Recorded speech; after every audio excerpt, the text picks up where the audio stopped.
not the same when we share the love. Embracing the differences like hand in glove.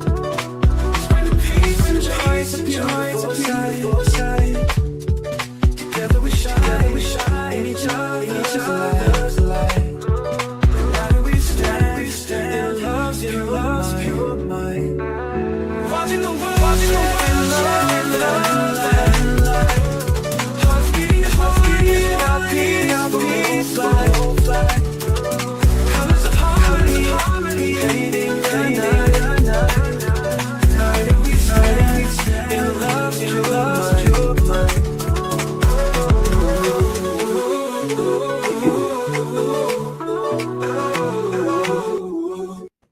In a perfect world, everything is peaches and creams. But my grandmother told me if you really want to grow, you have to eat your vegetables. Sometimes in life, we have to go through things that are not so pleasant. Sometimes we hear things that's not particular to what we've been taught. Most of us, we screen everything that we experience through the lens of life and through our experiences that may be sweet, they may be bitter. But at any rate, sometimes we have to hear things that are opposite so that we can have some sort of crucible to help us become better people. I'm not a fan of Democrats or Republicans per se. I'm very independent because I'm a free thinker, I'm a critical thinker, and I like a little bit of everything from both sides, but I'm a fool to none. So tonight, when we have these deep discussions, do not let it ruffle your feathers if we're talking about things that's not exactly what you would want to hear, because I'm here to test Mama Flips and she's here to test me. That keeps us, neither one of us, from becoming weird because we're able to understand that, listen, there's a different way. In fact, when we travel, I travel a lot. And in fact, I'm going to Egypt. Hopefully, this war calms down so I could travel freely. But in many cases, everybody has a little chicken. But when you sit down to eat, it's very much different because people add their own different flavor. So tonight, please don't be offended, as many are, when they hear ideas that may not be common to men or what you typically hear on your side of the street or in your neighborhood. So, in that sense, I'm going to invite on Mama Flips. And I will tell you that tonight we have the ability for you to be able to call in, and we would love to hear from you, but do not be disrespectful. I don't want to get Mama Flips riled up too heavy, but every Thursday night we have these tough discussions that's probably not made for everybody. It's probably only for the brave of heart. So let's have, with that being said, we're going to invite Mama Flips on, and also feel free. We're going to open up the lines for you to be able to call in and join the discussion. Let's have on Mama Flips. How are you? I'm doing okay, thank you. All right, all right. So you were in court for the Alexander brothers, right? Yes, I went today. I actually went today to um during the deliberation. They both settled. I mean, both finished their speeches, and then after that, now the juries and deliberation started today. So the closing arguments are done? Yes, the closing argument Oh, sides are done, and they started deliberating today. okay. So we're looking out for the final words from the deliberation. That's awesome. What is your overall? Do it tomorrow. A lot of people are saying that the most likely they'll try to, come up with a decision tomorrow because it's Friday. Because most of the, how jurors, they say jurors don't want to go over the weekend. But I think they were delivering about 3 hours today, 2 or 3 hours, because they did the deliberation. I mean, the final closing this morning, and then I guess they went to lunch. So they had the deliberation. And according to what I'm hearing, they didn't even send, how sometimes they send notes and questions. They did not. So we'll see what happened. Okay. So after sitting through the entire trial on and off or what have you, what's your overall take? My overall take is they're guilty. Because you know how I stay. My overall take, they're guilty and they need to be thrown under the jail, right? But according to what I've heard, Mark and the attorneys, the defense, are doing a pretty decent job as far as what they normally do, questioning the credibility of the survivors, and pretty much just uh, questioning their memory, because most of the incidents happened 17 years ago. They're also questioning their interview with the government, right? And comparing everything that they said to the government to what they're saying here. So they just, and then a lot of the survivors would say that they were on the rugs, right? They cannot remember exact detail because they were spiked. So of course you try to use every hesitation, and they don't hesitate, but every like moment in which they don't remember something exact as a way to say that they're lying, and I disagree. Okay. Was there any particular victim in this case that stood out to you the most? I only got a chance to see one because I worked during the day, so I didn't get a chance to see all of them. But it so happened the one that I saw was the one that was 16 years old. Oh And my. she actually really impacted me because of what she told, what she said. It just a young girl who was invited to the Hamptons a party, and it was her last year, and she just wanted the party before she went to Vanderbilt. And I believe Vanderbilt is supposed to be a very prestigious college, and she missed her prom, and she missed a lake party with friends just because someone she know named Matt invited to the Hamptons. She just wanted to live it up because the Hamptons is, full of wealthy people. And she said that was going to be her big hoorah before she left. But she had no intention of thinking at the age of 16 that she was going to be great by 4 men, including two of the brothers. You know what I mean?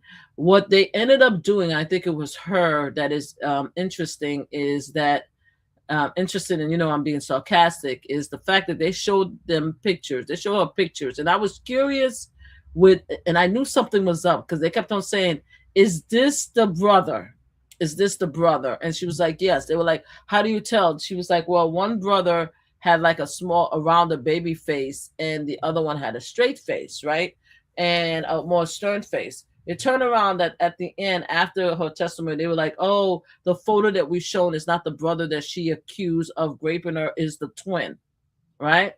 So I'm like, oh, how Mark and them try to, fool under the Diddy trial, everything that they threw at the survivors to actually question them.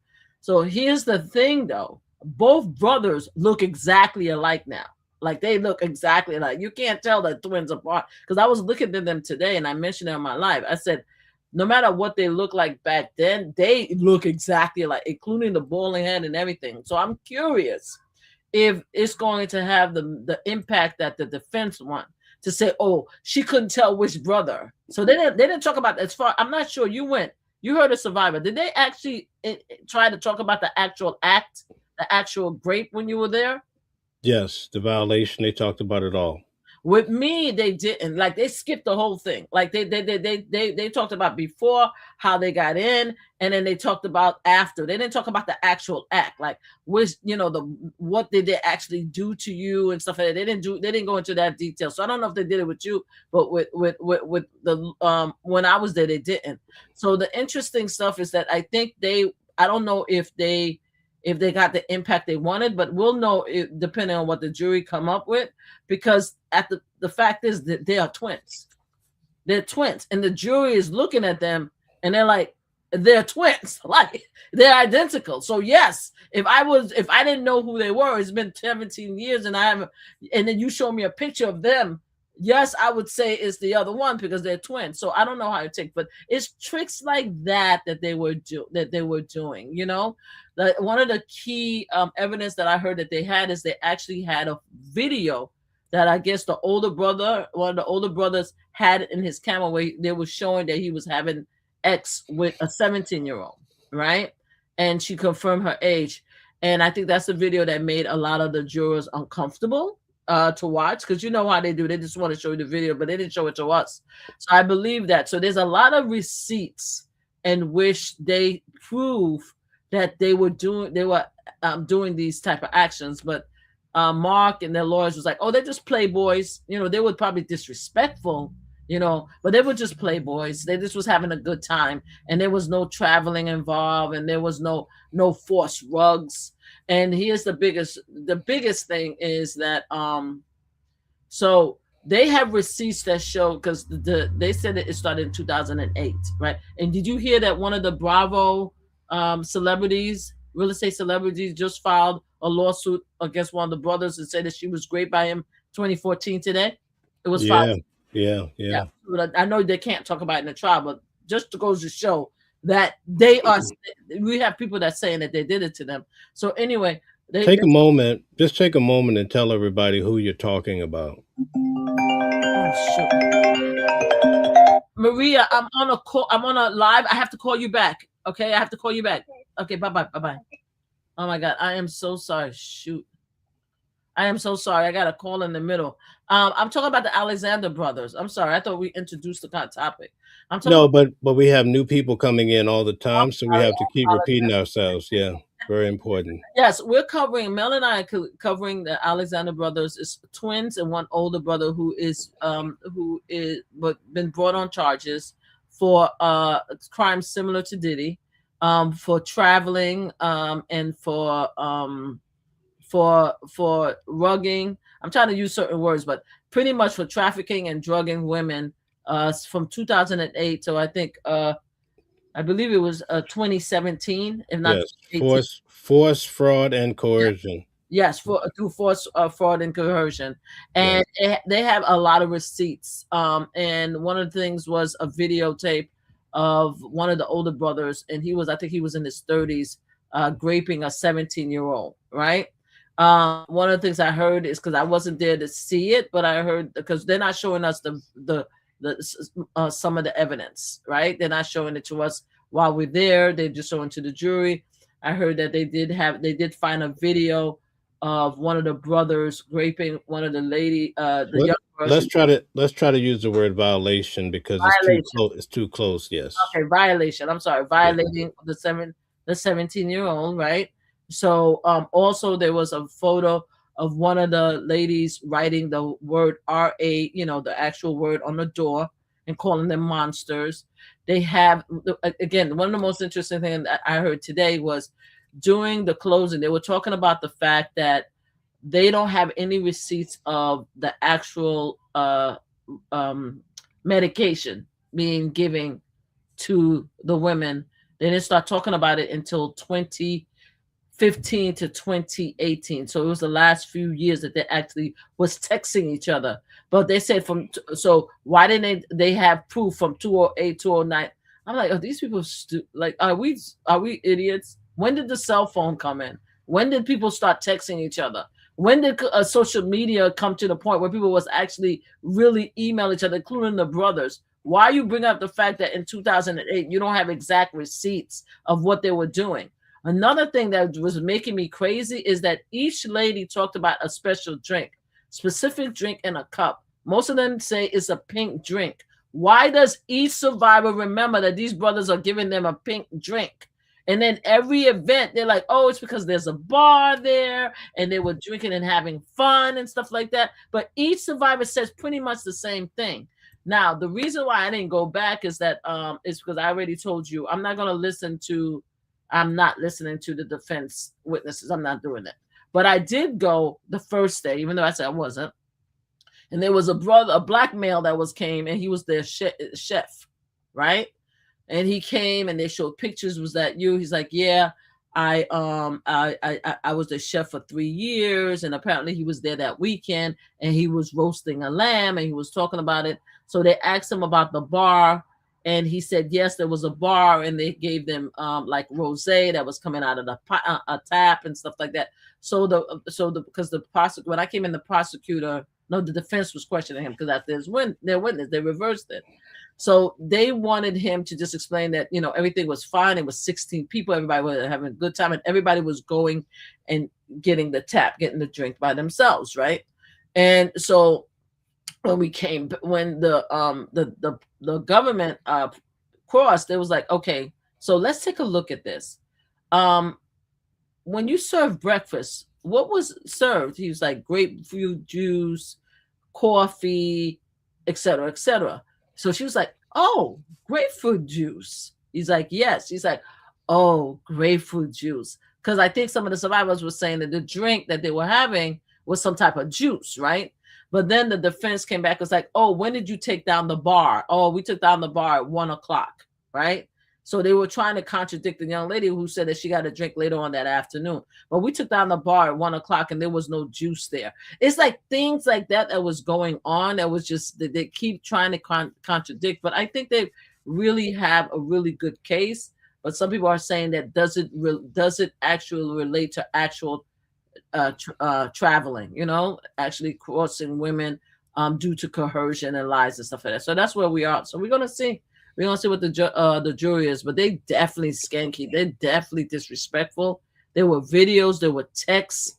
There was a lot of detail that shows that they took advantage of women. They took advantage of young girls at an older men age, and there's a lot of evidence there. It's just now, will the jury come up and say yes, it was coerced? I mean, it was actually they actually had a conspiracy among the three of them to do that, or where they were just nasty, disgusting playboys that just took advantage of women and girls. So both of us, we attended the Sean Diddy Combs trial, and I just want to set the stage for those that are listening in. When we covered Sean Diddy Combs, the witnesses came in. Like first, we had Cassie come in, and then you had Mia, you had Jane Doe, and so forth, and then you had the employee and other girls and so forth, right? Yeah, In those cases, right. In those cases, Diddy had a relationship with them and things got really vile, but he had a relationship, girlfriend, whatever. In this particular case, could you just tell us the difference between the Alexander brothers and the Sean Diddy Combs, which has similar types of allegations? They had no relationship with these girls, and sometimes they had people like Matt, who is a party promoter, bring these girls to their houses, and one of the survivors like, oh, they treat him like like he like Matt treated them like he's their clients, right? So his job is to bring girls over there, right? So it could be anybody. It could be someone they met at a bar. It could be just in case Tracy, who actually has a lawsuit. She went to a real estate convention, right?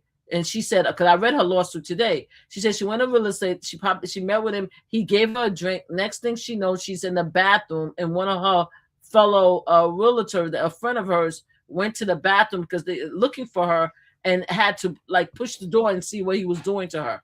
Right? I didn't read the rest of the case, but it's any situation in which these freaking predator clowns was with women, they took advantage of the situation.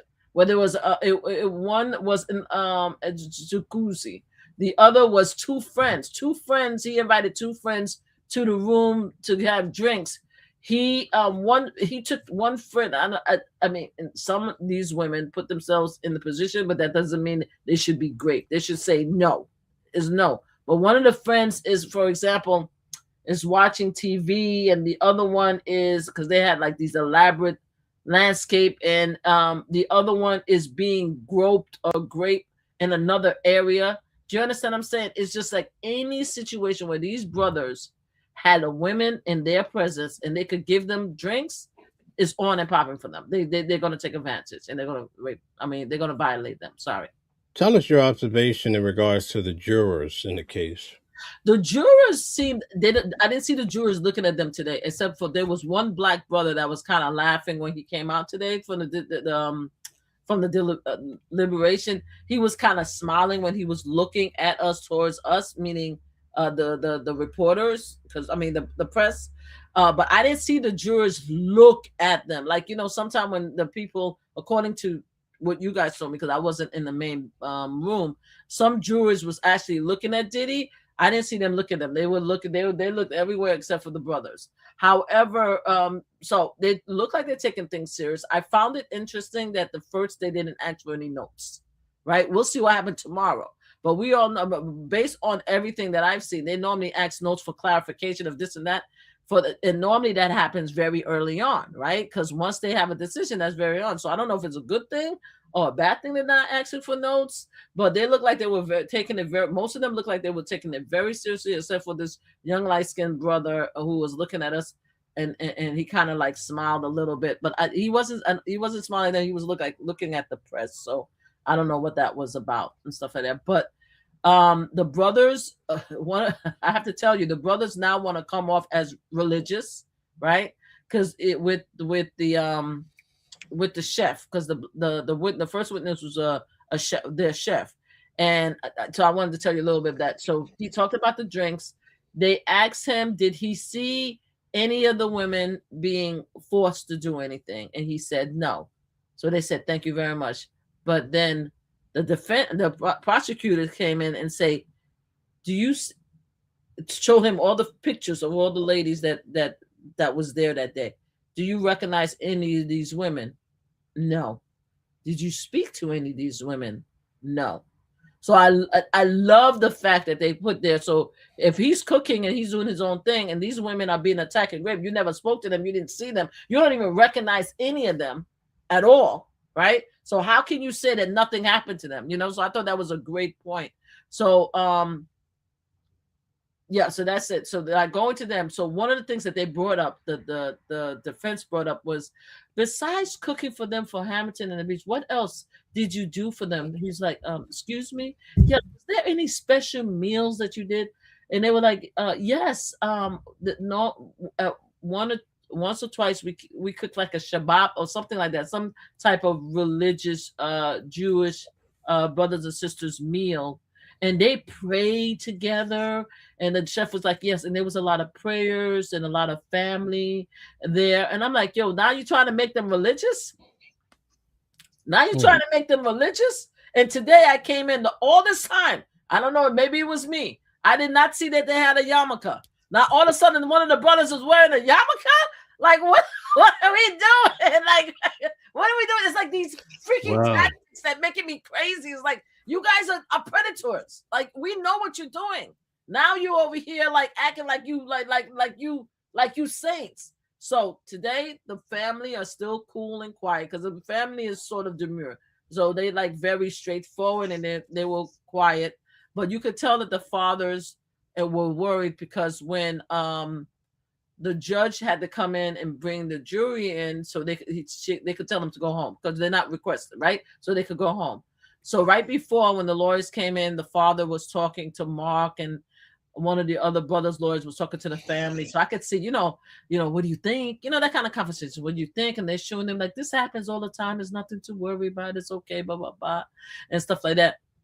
And then the brothers came in. One brother one of the twins always turned to talk to his mom and dad. The other one always kind of talked to lawyer, look for it. He probably say a few things, but he doesn't. But one of them is just like, he's just having a good old time. He might as well be in a country club. He just is chatting with his mom and dad. Yeah, like, I'm like, what the fuck? Can we at least show like you concerned? Like, what?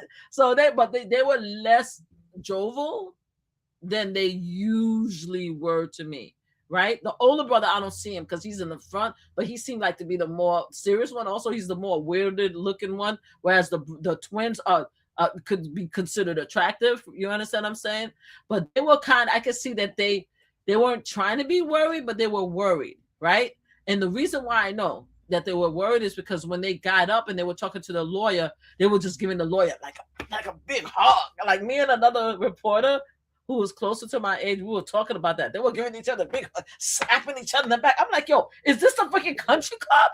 Is that what we're doing? I was like, are we in a country? It's just so ridiculous, right?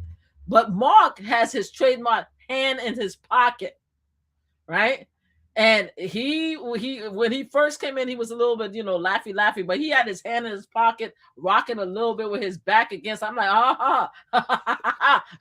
you're thinking a little bit, huh? You're not as comfortable as you were before. So I think Mark is a little bit worried. But with the defense, they always come in laughing and jokey and like talking to each other, whereas the government, the government is always straightforward, facing and stuff like that. So everyone, they're kind of getting along.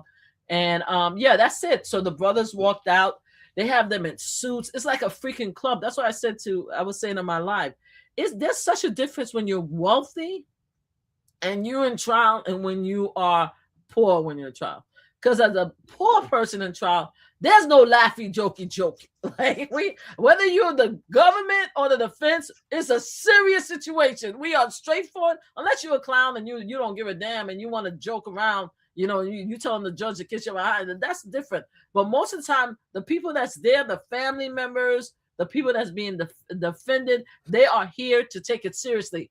These rich people, it's like a freaking club. I'm like, yo, y'all just having a good time, ain't y'all? Is it okay? You having a good time? So that's what Okay. happened. So they ended up leaving, and the judge sent the jury. They're going to come back tomorrow to continue to deliberate. Okay. So let's talk about last week. I went to the deposition for the Clintons. Hillary was on Thursday. Bill was on Friday. Yes. Bill Clinton, when he sat for the deposition, a lot of people are amused because it looked like his lawyer had to pull away the documents because it looked like he was enjoying them too much I didn't while see he that. was looking at some of the pictures.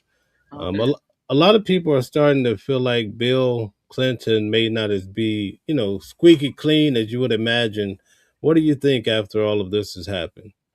Okay, first of all, kudos to Hillary. I think Hillary held her own and she was not playing with them. I think she answered the question that she had to answer, and she had them on the run a little bit. As far as Bill, I haven't seen all of Bill's testimony. I only saw a little bit, but Bill is an old man, period. He's an old man. Anything he's gonna answer with hesitation, and he's going to need because I know his lawyers on both sides, especially the black sis. She wasn't having it. She was like, wait a minute, what are you asking and stuff like that.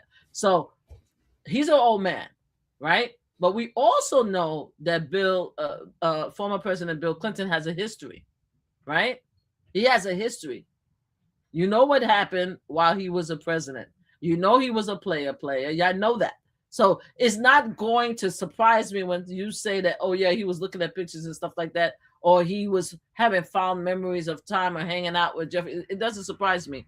What I find interesting in his statement is like, I don't like anybody underage. I never had. I was like, he made that clear. I don't like underage, right? And that's what I heard. I'm like, okay, all right, you're making that. Now, if you want to talk about anything else, let's talk about. But he made that clear, like that's not me, But I just felt that from what I saw, he was just an older man answering question.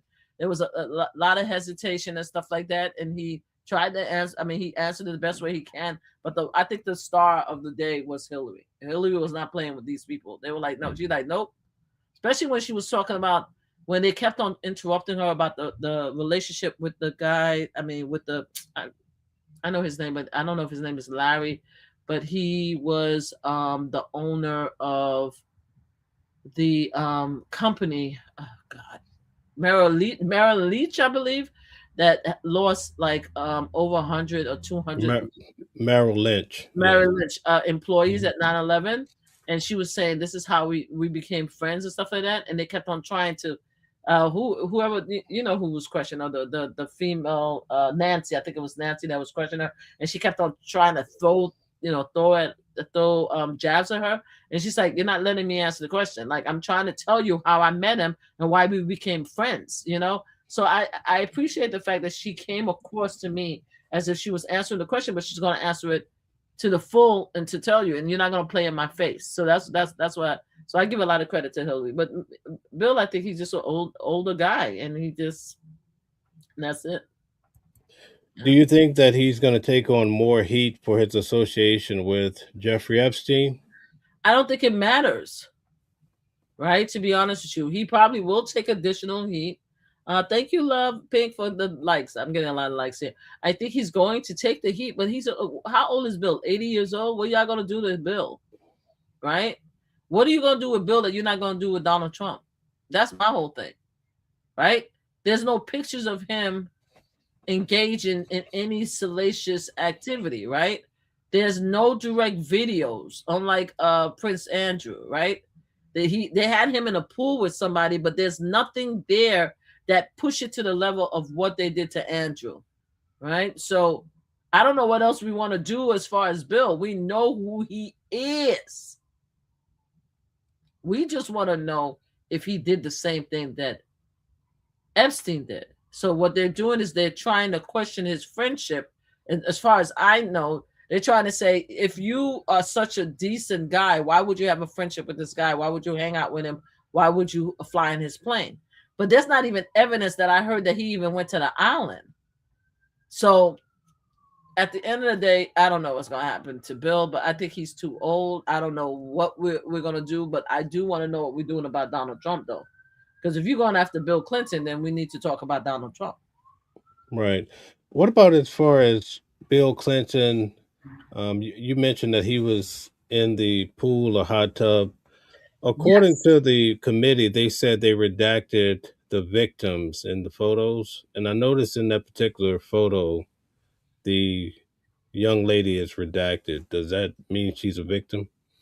I would think so. I think that she would be a victim, but we don't know who she is. And my question is that because I didn't hear the testimony with Bill because it's been back to back stuff, so I haven't had a chance to listen to them, both of them. I just saw the clips. But did they question him about that particular girl in the pool? And if so, what was the question? Right? Yeah, Because it was me, in my opinion, if there was a underage victim in the pool with him, because Jeffrey did not just do underage. There was some that was older also. But if there was an underage person, then what's the question? Who is that girl? What happened? Was that question ever asked? I don't remember. I don't see any clips in which they talked about the girl in the pool. So I just find that to be interesting. You know what I mean? So for the most part, he said he didn't do anything nefarious to anyone. that's Do what he you said. believe? Do you believe it? I think that Bill has not proven all that. I think that Bill proved that he's a ladies' man. He likes the ladies, but there's nothing that indicated to me in his history, and no one has came out with proof that he did what Jeffrey Epstein did. Jeffrey Epstein liked them young, Right. illegally young. There's nothing So yet that we show. Even now, there's nothing that they said that Bill Clinton is that. They haven't, and I'm sure if they had evidence, they would have put it out. But so far, we have not seen anything. They're just pursuing the fact that he was friends with Epstein, and why were you friends with Epstein and stuff like that. That's the line of question that I'm hearing, but I haven't seen anything in which, like with Prince Andrew and them, or with Larry and all the rest. I haven't heard anything that says, "Oh, you were on the island, you participated. This victim is alleging that you did that." I have not seen that. I haven't seen that. So is it fair to say just because a person's in the Epstein files does not make them guilty of something nefarious? it's hard to say. I mean, there's a lot of people that's in the Epstein files, and some of them are just people that he just brought up that he wanted to meet or he wanted to do business with and stuff like that. But so it's no, not everyone that's mentioned have to necessarily have done something nefarious, but I think everybody that's mentioned should be questioned and should be investigated if they had any interaction with him. Not like if he said, "Oh, I want to have lunch with Tupac," set it up with his agent. I'm not talking about that, but if Tupac, no, I shouldn't mention Tupac. Sorry, Tupac, you on the live. Sorry, wrong person. Snoop Dogg. Snoop Dogg is walking around. Let's say Snoop Dogg, he said, I want you to set up a meeting with Snoop Dogg. It never happened. We know he wanted to meet Snoop Dogg. It never happened. But let's say he wanted to meet with Snoop Dogg and they met and they had lunch, or Snoop Dogg came to the house, or he was on the plane and then he went to the out. You see what I'm saying? I want the investigation. I just don't want it to assume that because it's Snoop Dogg that nothing happened. I want a full investigation until we get to the end. And then once it proved that he wasn't part of anything, then we could check him off the list, But there were several people that was mentioned that never even met him, you know what I mean? Or maybe they met at one party from a association party, like somebody like a Diddy party. I don't know if they went to a Diddy party, but they just met at a party and they talked. Things like that, I can understand that they can be blamed, but every connection should be investigated so we find out what the hell happened. Is it fair to say that Bill Clinton and Donald Trump both do not have any victims that have come forward in recent time to say that they're accused of anything? No, Donald Trump has Katie Johnson. Katie Johnson just did a lawsuit in 2015. And she dropped it because he was running for president. Like, he has a legitimate lawsuit. He has a court case. I mean, he has documents. Her name is Katie Johnson. Bill Clinton doesn't have anybody that I know recently that actually has a court case against him. Do you understand what I'm saying? So we need to investigate and find out. And also, Ted Lieu, who is a sitting representative, said that there is receipts that shows that Donald Trump was, or we should say alleged, because this is your show. But Ted Cruz is out there saying there's evidence that connecting Donald Trump with someone that's very young. We need to investigate that. We haven't heard the same thing about Bill Clinton. But I should say, and I love me some Bill Clinton and Hillary Clinton, but they all ran in the same circle. Like Donald Trump was friends with them. They were friends. He went to their wedding. They went to his wedding. They were friends. They ran in the same circle, right? My thing about Bill that I don't know if it's true, but I didn't particularly like was the fact that they said that Bill Clinton said that he did not see anything that Donald Trump did that was wrong. That's what is being alleged on social media. I don't know if he said that. And I'm like, boy, that I'm not going to believe. That I'm not going to, no. Now, I'm not playing that game with Bill Clinton. Like, if you want to say that, if depending on what's context you are, damn straight this man was essaying a lot of women in New York. You're not stupid. You know exactly what he was doing, right? So don't tell me that you never seen him do anything. Just don't say anything at all. Just don't put yourself in that record because they know what each other did. So that's the only thing that I didn't like because I felt that he was being like part of the boy club. Just don't say nothing at all. Just to say nothing. Well, I don't have an answer to the question. I'm not sure. I don't know. You know what I'm saying? You put yourself out there, and when other stuff come out, you're gonna look like you're a liar. That's what I don't like. But other than that, I don't know what else. They were all friends. They were all friends. All right. So we just did a show about Iran. What do you think in regards to this big campaign that's going in the Middle East? Do you think it's going to be a tough? Why are we in Iran? I mean, that's what when I woke up, I did a live. I think I did a live like 7:00 in the morning, and I heard that we were at war. I think 4:00 in the morning, and I couldn't. It took me a while to just get myself up to even talk about this crap. I said, why are we at war? I mean, I just want to know. I wish my MAGA brothers and sisters, I try to have a live, and every time there's a big situation, I have a live. This is the first time that I had people in the chat and nobody wanted to come and talk to me. Because most of the time when I have these live, I actually have very interesting conversation with MAGA brothers and sisters on TikTok. We would talk for an hour. Nobody came. I'm like, yo, I just have one question. Why are we at war? Did you not promise us that we would not be at war?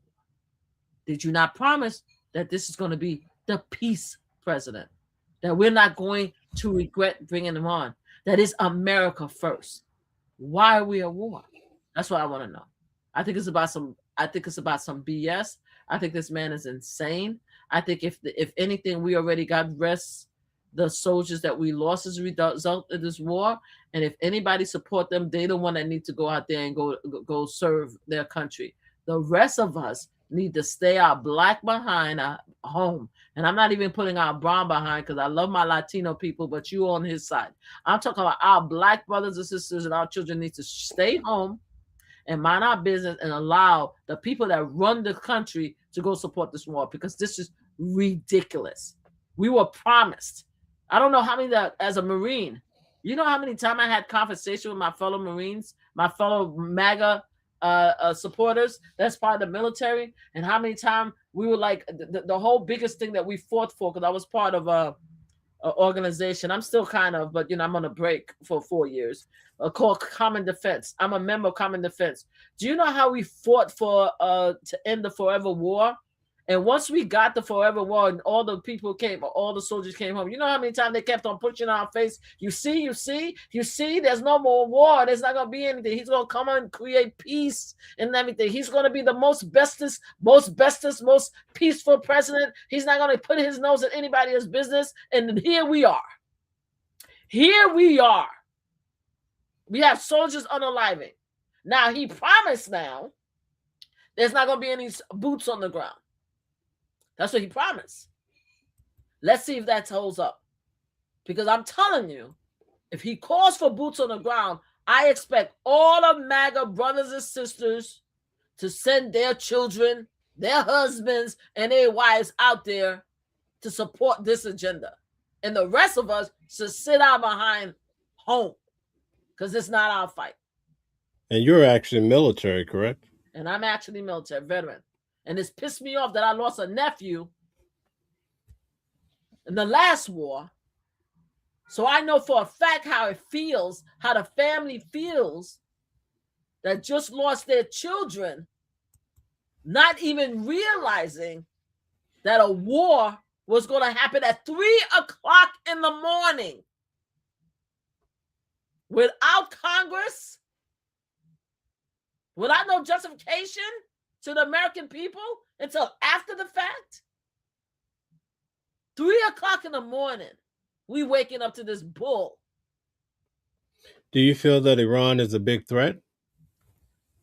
Whether Iran was a big threat or not, he's the one that made him a bigger threat when he walked away from the nuclear deal in 2018. We had a deal, but his ego couldn't stand the fact that a prior president, former President Barack Obama, I believe, created that deal. He let it lapse. He let it lapse. He created this disaster.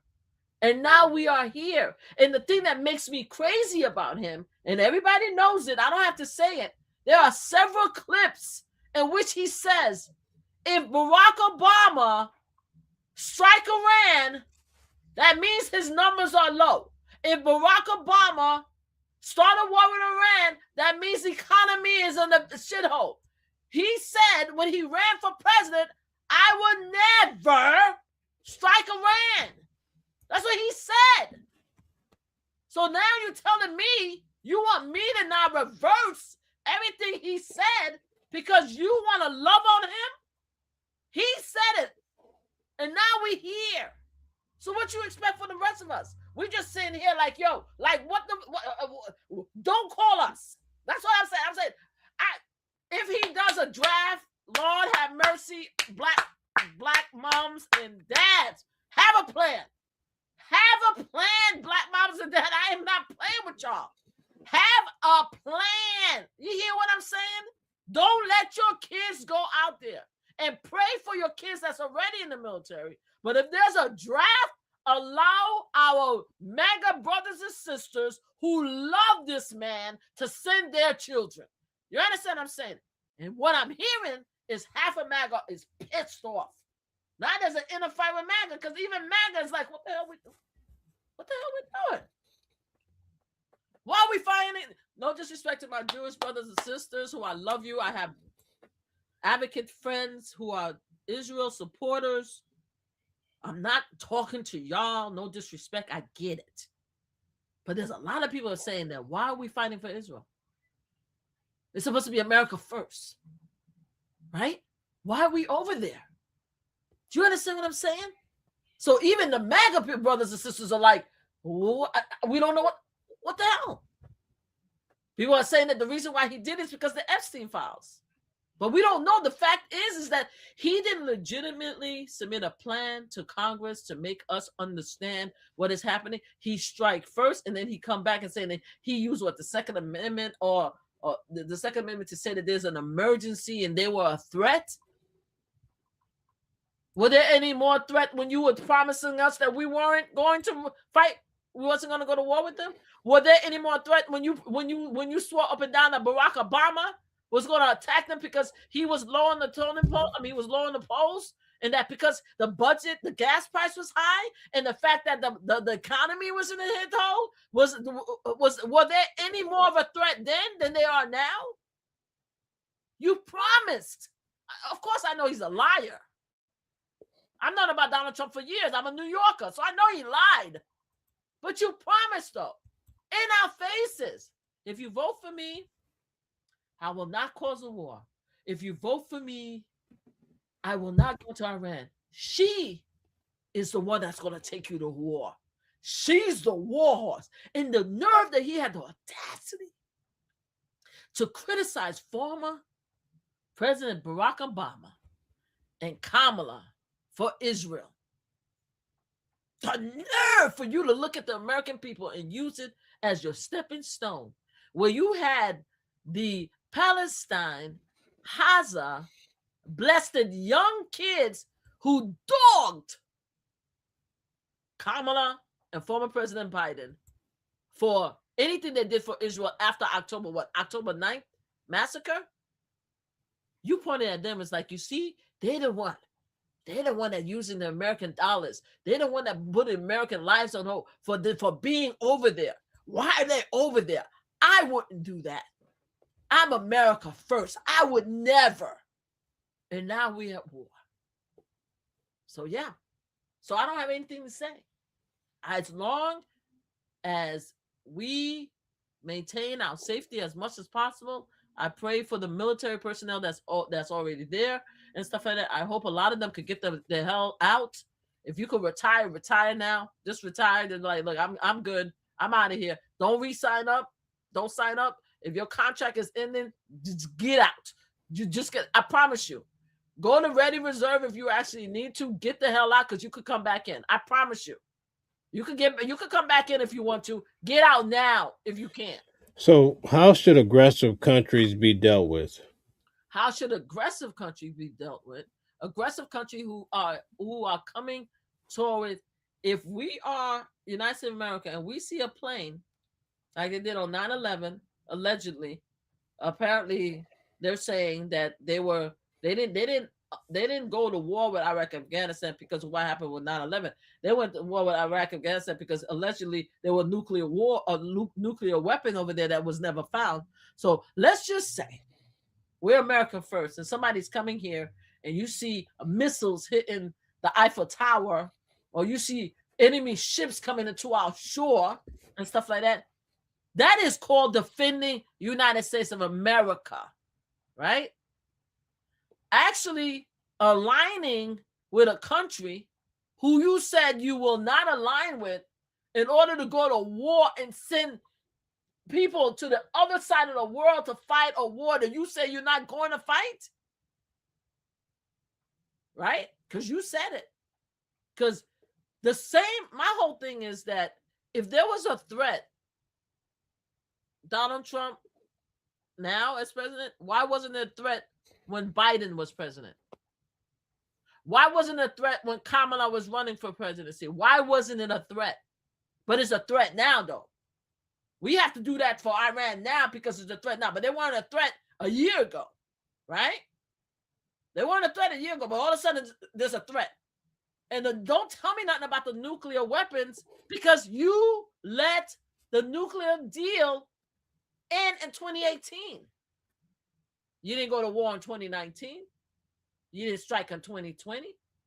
When Biden went in and became president, they didn't strike at all either until what happened with the massacre on October 9th. But now you want us to believe. You want us to believe, right? All of a sudden you woke up today and you're like, oh, they're a national threat, and I'm doing this to save and protect America. So we're gonna save and protect America, right? After you and Israel, again, no disrespect to my Jewish brothers and sisters, but after you and Israel decided that y'all gonna poly it up, and you decided you want to create a resort in Gaza, right? And you guys come up with a plan, and you go there and you attack without even. And here's the thing: if there was such a crisis, if we were in danger, why didn't he submit the plan? Why didn't he submit the plan to Congress? The GOP, Congress runs the world. He has a GOP. This is what I don't understand. The House and the Senate are now run by GOP. We are aware of that, right? The Supreme Court is run by far right. I want to say white supremacy, but I'm trying to be kind. Donald Trump has the layout to get anything he wants. So why is he not using the legal methods to get in the Congress to approve his plan to go into Iraq? You know why? Because he doesn't have a plan. It's about some bullshit. He's putting people's lives in danger, right? That's what he's doing. And I just feel sorry for everyone who fell for his okey doke But that's y'all. That's your guy. You love him. So there we are. But I just want to know. I don't have anything else to say about it except for why we on Iran. Hmm.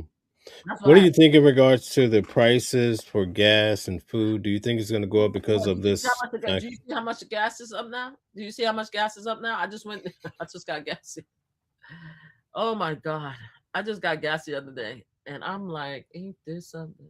The gases is getting as high as the prices in California and in Brooklyn. Not quite there yet, but I'm looking at this stuff, and I'm like, ain't this? Because right now it's 309. Right? It's over $3. I don't even know the last time it was over $3. And everybody was so proud. It's like, you see, Donald Trump is doing amazing. You see, he kept the gas, and we're talking about the gas, we're talking about the gas in the tank, in the gas station. The gas at the house, the gas price in the house is crazy. We're paying crazy price for gas to warm up our house. I'm not talking about that. I'm talking about the gas station. So I'm looking at this. I'm like, so I want to see how high it goes. I want to see how high it goes. We're only talking about the gas because I ran. I want to see how. And weren't we supposed to steal gas from oil from Venezuela and bring everything down? What happened to that? What happened to that? I thought my gas price was going to be $2 by now, right? As far as groceries and everything, we already know it's been high ever since he's been in office. Nobody seemed to really care any which way about that. But what I care about is like how many people are going to unalive. And while we at it, why did they unalive 50 to 100 children at a school? What was that about? Young girls. They have pictures of the young girls while they were in school uniform prior to being unalive. What are we doing? What's the point? If you are trying to get rid of nuclear weapons, shouldn't the target be locations where there is nuclear weapons being stored? What are we doing unaliving children in school? Can somebody explain that to me? I just Yeah, want we went over that in the previous video. to. What Israel did you said say? they said it was a mistake. Oh, wow. My bad. Unaliving 50 to 100 and what? 175 children, babies. It was a mistake, right? 150. It Yeah. was 150 babies. They go to school. Their parents dress them up, fix their hair. Is their parents' babies, right? They fed them breakfast. They got them up. Let's talk about a day of a parent. Let's talk about you're a parent. Are you a parent? Yes. We know I'm a parent. I remember I would wake up because I only have two boys. I didn't have girls. Wake up and get their clothes ready, set up in the bed, get their clothes ready, iron, yelling at them, get ready. While I go downstairs and make them some waffles and stuff like that. Sometimes it was like frozen. You put it in the microwave and stuff like that. And you serve them their food and you making sure that they have their homeworks in their bag and everything like that. And you argue with them, get your bag. You gotta go to school. You gotta go to school. And then you take your babies to school. You take them, you drop them off. Maybe you drove them. Maybe you walked the babies to school. Sometimes if they annoy you, I'm sorry, my bag is short. If they annoy you, you snapping at them a little bit. You snapping at them. Come on, we gotta hurry up. Come on. Sometimes you're having a good morning and they give you a little kiss and they give you a little hug. Sometimes they say, bye, see you later. Sometimes they say, I love you. And you think your kid is just going to school. You think your kid is going to school. And you're going to see them in a few hours. And all of a sudden, some effed up human being who runs another country, and there's two effed up human beings who run the country, decided they're going to send a weapon and annihilate a school where your babies are. Your babies. Your future. And they're gone. And you want me to hear that I'm sorry? It was a mistake? I'm sorry? It was a mistake. That's what we get, right? So what do we tell these families that's mourning, that lost the most precious thing? Look at your kids. Look at your grandkids. That's all you have to do. Just take a moment, no matter what your political position is, just go in the room. What time is 9:31? Some of our kids are in bed. Just go open the door and just look at your kids. And you tell me, how do you think it was feel that tomorrow when you drop them off at school, they don't come home? All right. You tell me. No, it's a tough situation. It's horrific. It's not tough, Mel. It's a horrific situation. It's a horrific situation. Not tough. Tough is like, my meat is tough. Or it's hard for me to decide whether I am going to eat white toast or wheat toast because my ass is fat. It's a horrific mistake that can't be taken back. And no apologies is gonna make up for those people, those babies lost. No apologies. Okay, that's fair enough. So let's talk about Jasmine Crockett. You noticed she lost, right? Let's talk about that. Jasmine Crockett lost because Texas is a racist town. State. Period. That's why Jasmine Crockett lost, and it is what it is. Like, I love the fact that Jasmine Crockett ran. I think that she's an amazing candidate. I think she speaks her mind. I think she's extremely intelligent. She don't play with nobody, and she could run everybody on the table. They didn't vote for her because she was a black woman, and that's it, and that's the end. It had nothing to do with her experience or anything. They wanted a white male. They didn't feel comfortable with having a black woman run in Texas. Texas is racist. Been racist, is going to continue to be racist. Period. That's what it is about. You think so? Because a lot of people are saying the guy that actually won, he was chosen because he doesn't talk about Trump. He's not bringing up all of these, Trump, like she was doing. White. He's white. That's why he's a white male. Maybe if they had maybe a Latino male, maybe he would have been picked. But the reason why they picked him is he's a white male. They feel comfortable with whiteness. How do you think she won in the first place if that was the case? How she ran for how do you think that she won for Senate? No, she's already in office. So how do you think she won then if that was the only reason? Okay, so hold on. Let me make sure that I understand. Jasmine Crockett is a representative, or is she a senator? She's a representative. She was trying to become a senator because basically she got redistricted out of the network. So senator, right? She's trying to become a senator, yes. Okay.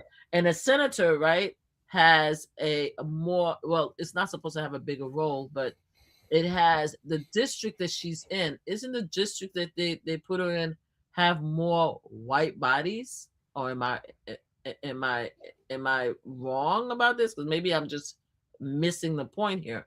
Because the reason why she won the first time is because black women and black folks help her win. She had a large amount of black people that help her win.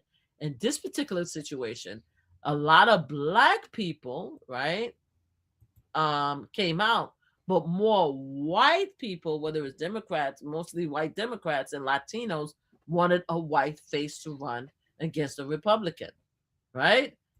Did I get it wrong? That's what I'm hearing. I'm hearing in the case of when she became a House of Representative, the numbers fit. We had enough people who wanted to vote for her to come in, whether it's our black brothers and sisters and our white Democrats. The fact is we had the numbers. This time it was split because you had a black woman who wanted to run and you had a white Democrat male. And everyone decided, whoever helped put her as part of House Representative, they're like, nah, we ain't gonna do it. Nah, it's not America's not gonna accept a black female under the Trump regime, right? Because right now we're in a different time frame, right? Because when she won, we had former President Biden and we have a black vice president, right? So it was a different open-mindedness, or we could do anything. Right now we're on the white Donald Trump. Everything is whiteness, right? And they didn't feel comfortable with putting their votes because we're not even blaming the Republicans. You see, the thing is, nobody's blaming the Republicans because we already knew the Republicans is voting for their guy. The issue that we're having right now is the white Democrat males and females and the Latinos. Do you understand what I'm saying? Which I'm beginning to understand. I didn't quite get it, but I'm beginning to understand that our Latino brothers and sisters love their whiteness, right? They are more inclined to vote for their whiteness than they are for black, because apparently they don't recognize that we are all in the same house, right?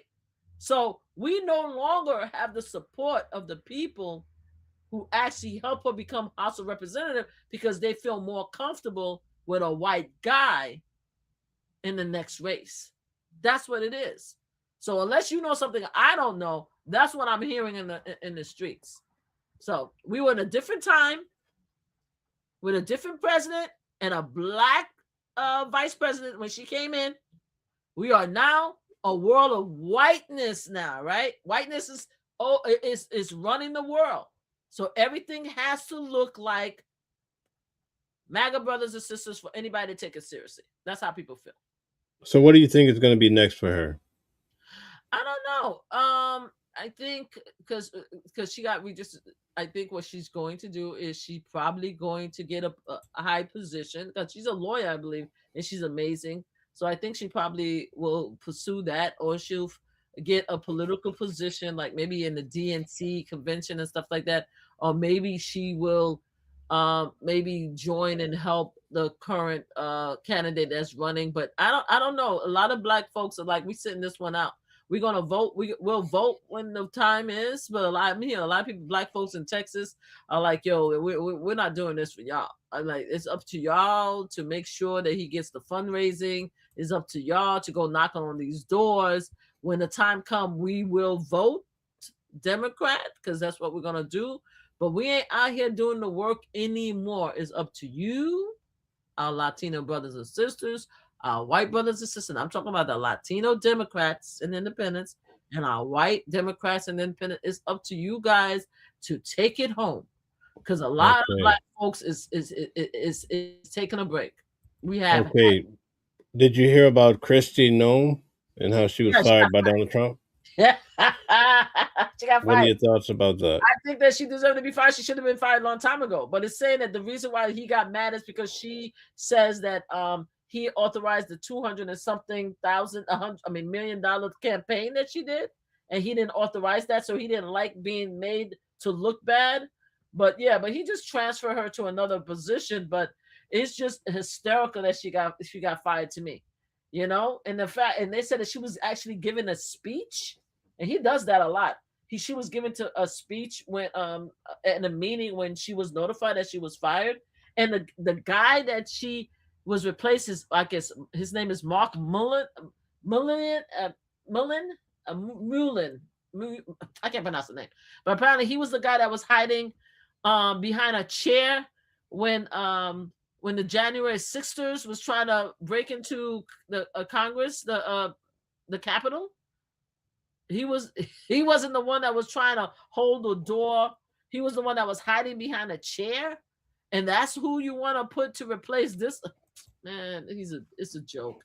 It's a joke. But I think she deserved it. I think she did a horrible job. I think the way she handled the unalivement of Renee Nicole Good and the unalivement of Alex Pretty was horrible.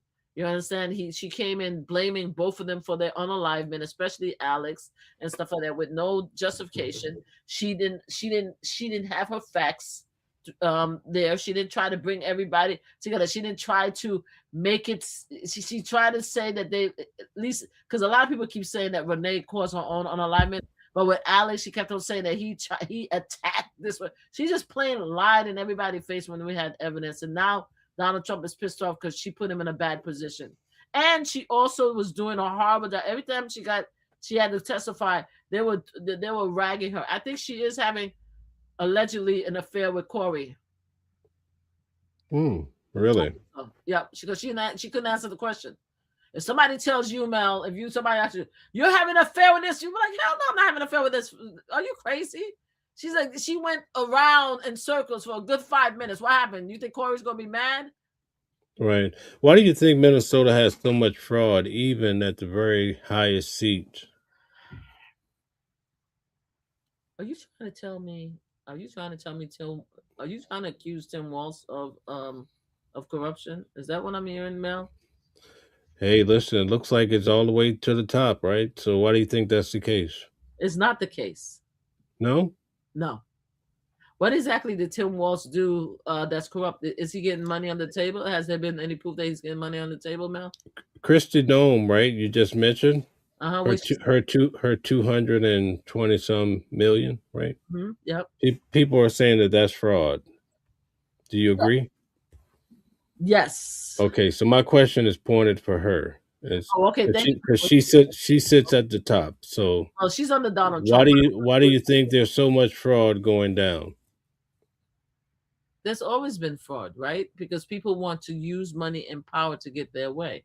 And the more money and the more power they are next to, adjacent to, they're going to keep trying to reach because power corrupts, right?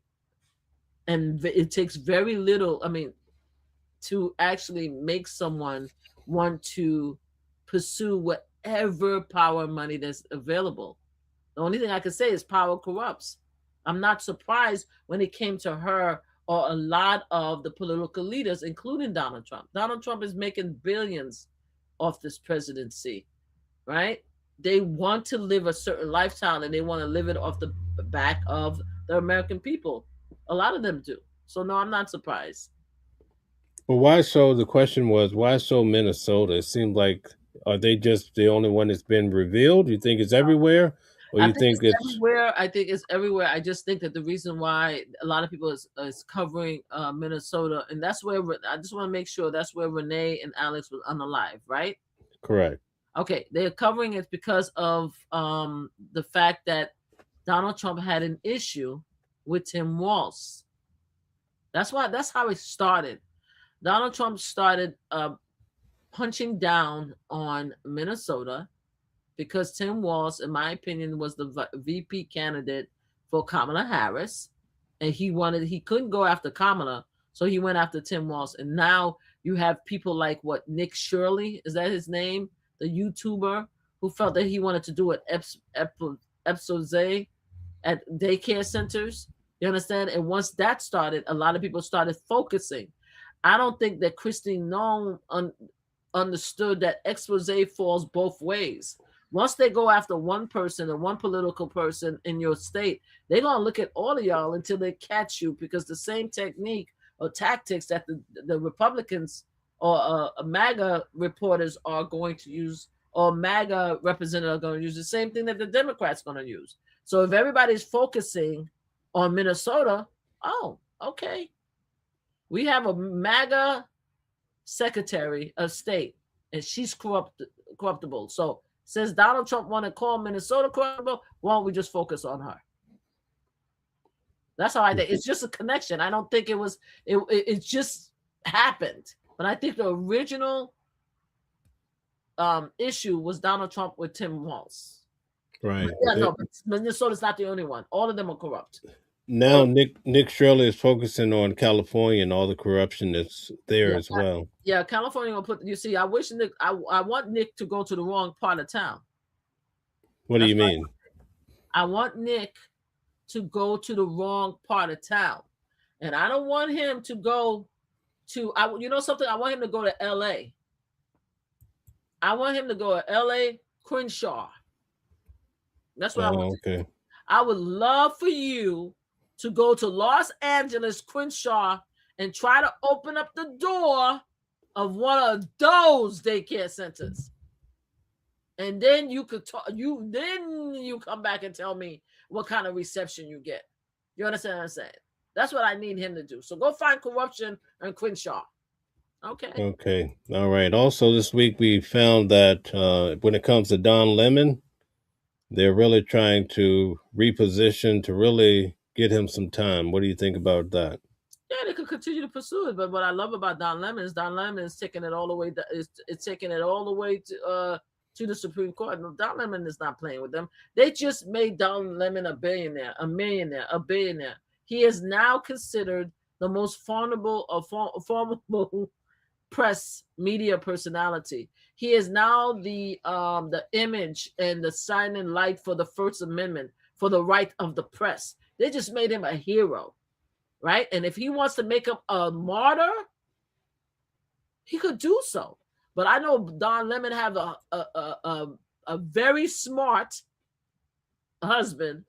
He has very capable, right? Capable lawyers. He said that, you know, He has a new lawsuit today filed for millions of dollars, right? I didn't hear about the lawsuit. Yeah, you have to check it out. I haven't had a chance to really get into it, but he was hit with a huge lawsuit in regards to what happened out there.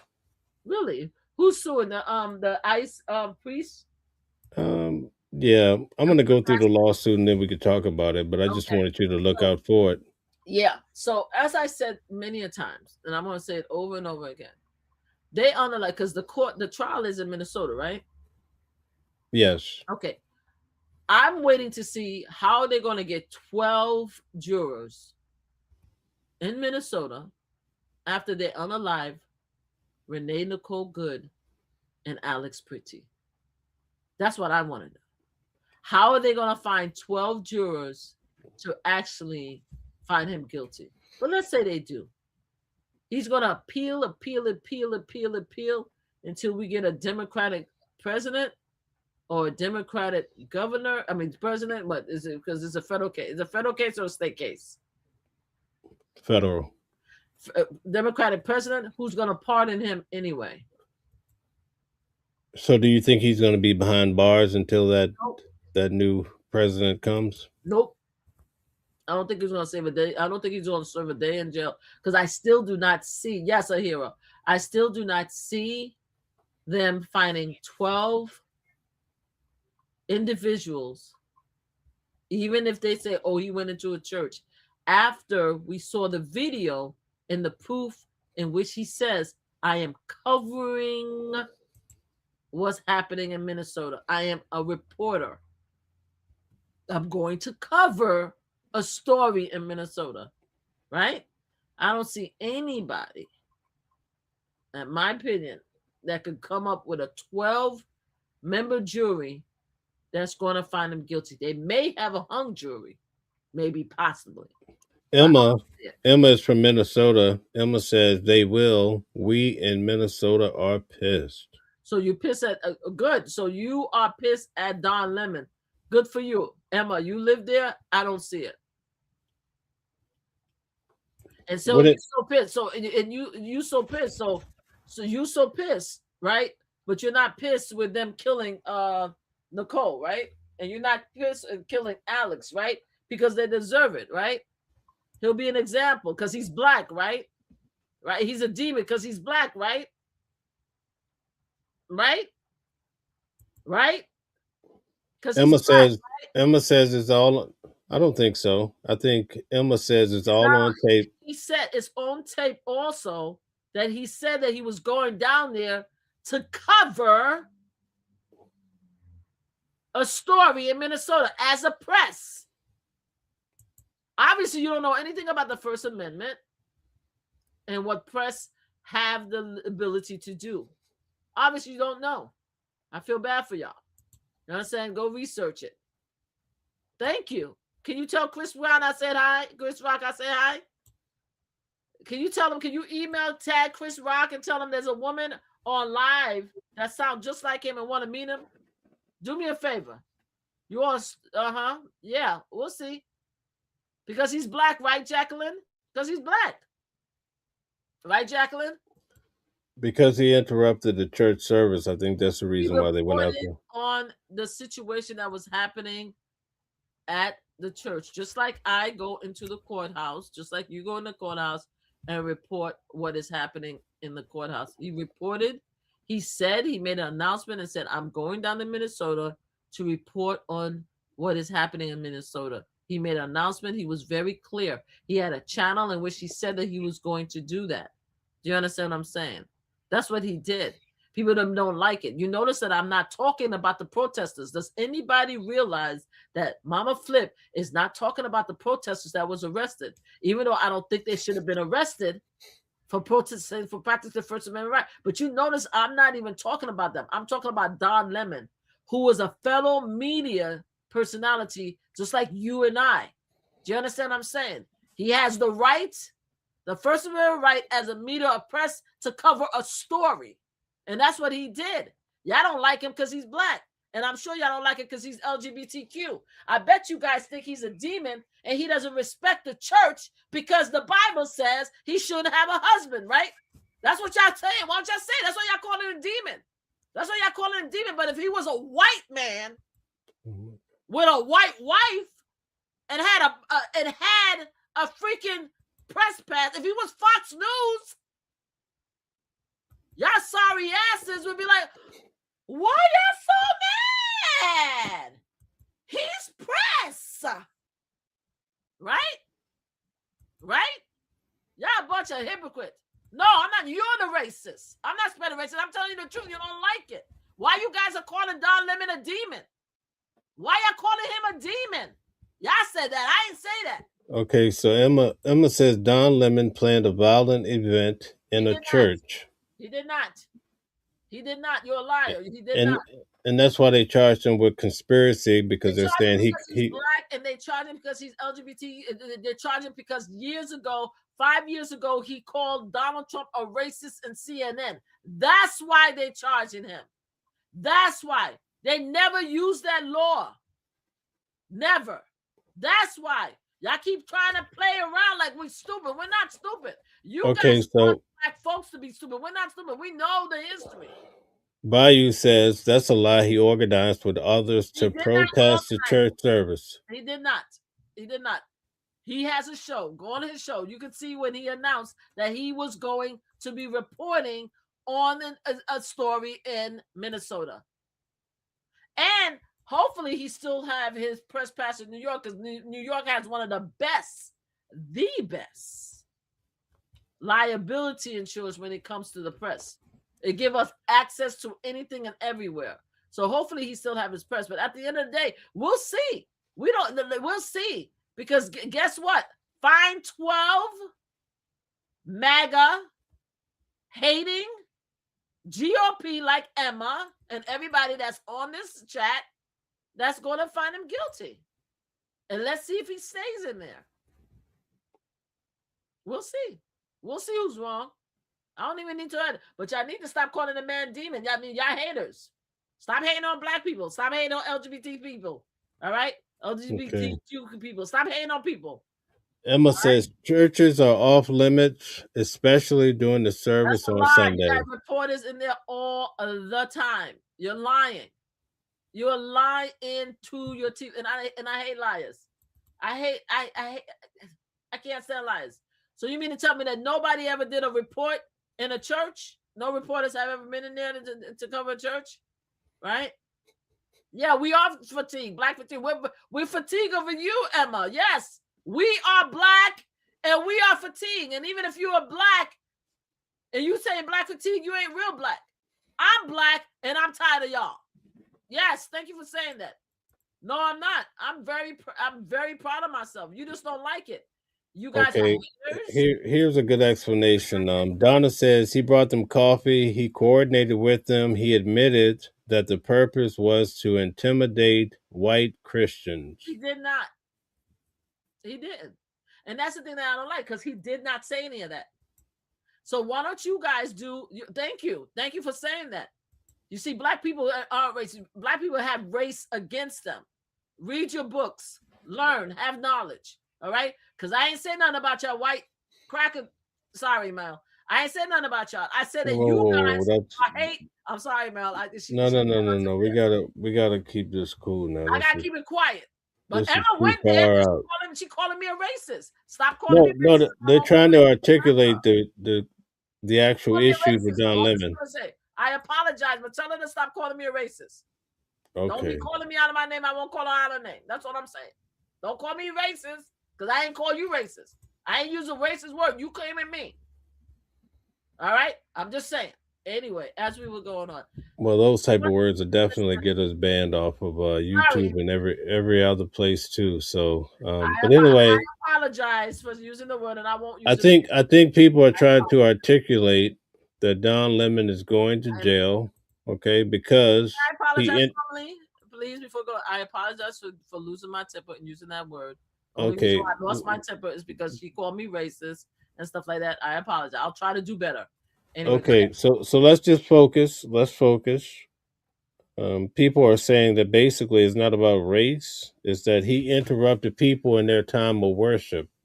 And you can't do that because the church is a private entity. And even with your press pass, you cannot go into a private establishment. That is not true.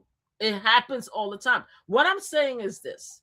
I am not talking about the other people that was arrested. Okay? I'm just trying to get you to understand. I know the other people, the other protesters that was there have to go to court and have to address their participation in what they did because of the face law. Okay? We know this. This law was never used before. You had people who has gone to church for many years and did civil disobedience, who got into fight, had reporters going to church. This has happened for different situations. I'm saying Don Lemon. I'm just only talking about Don Lemon. He said that he was going there to cover a story. He prepared us for it. He brought his camera, he brought his mic, and he went there. He spoke to everyone. He tried to speak to the pastor. He spoke to the people outside that was coming inside the church, and he spoke to the protesters. He was doing a report. That's it. That's all I'm saying. The First Amendment says that there's a freedom of a press to get a story. There's no limitation to that. Now all of a sudden you have a FACE Act where you say, well, you could cover anything else, but you can't cover a church. That was never used, right? And now they want to use it in this case, and I'm thinking it's wrong. And that's it. I don't go to church, Kimmy, but thank you. You can come to my house on Sunday if you want to, but yes. You're more than welcome. I'll stop yelling if you guys stop calling me racist. All right. Anyway, sorry. Okay. All right. Very good. So, yeah, we have to keep this above board. I'm trying if they don't call me racist. They're being disrespectful. Okay. Oh, Lord. He said Don Lemon is not going to heaven.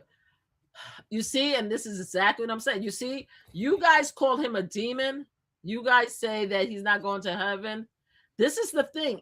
You see, you don't want black folks to get angry at you guys for using these type of words and hateful words stuff.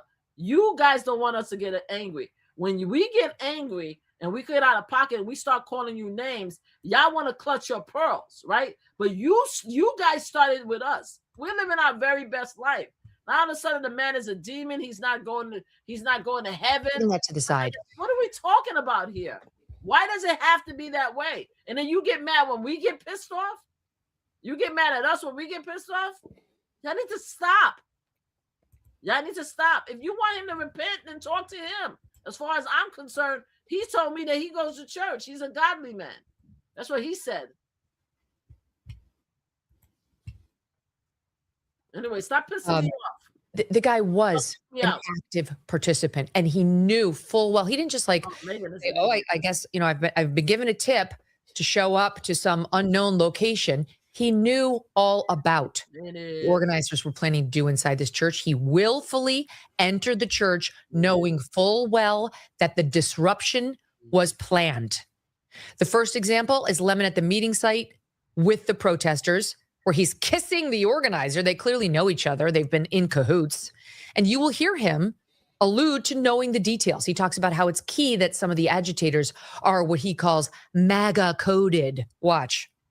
They're getting the operation together. Again, this is an operation that is secret, that they invited folks out. Can't tell you what is going to happen, but you're going to watch it live unfold here on the Don Lemon Show. There are for this reason,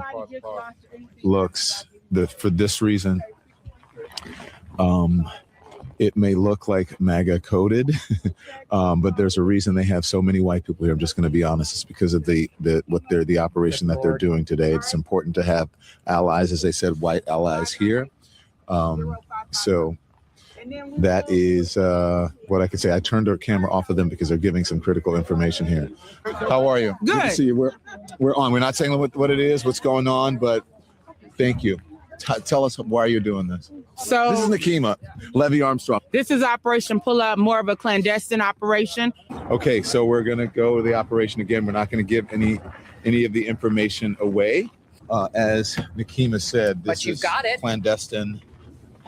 the clandestine operation, and then we can tell you what's going to happen afterward. Now, let me say for the record, if Don Lemon had stopped there and not gone in that church, he would have been fine. Would have been fine. It's fine. It's fine for someone to tell you that they're going to do something illegal, and you as the reporter go there to film it from a place you're allowed to be, and you don't take part in it. We do that all the time. But he didn't. That wasn't good enough for Don, because you see, he needed YouTube subscribers. Do we have that clip, Deb, where he's begging them? Don't forget to subscribe. Subscribe. Don't forget to follow, subscribe. That's why he did it. She did the It same wasn't thing. enough for Don to document from the place he was allowed to be what they were doing inside. And hey, it would have been great tape watching the people run out, the woman with the broken arm, the crying children. I think Don really would have enjoyed that. But it wasn't good enough for him. He wanted to go in the church.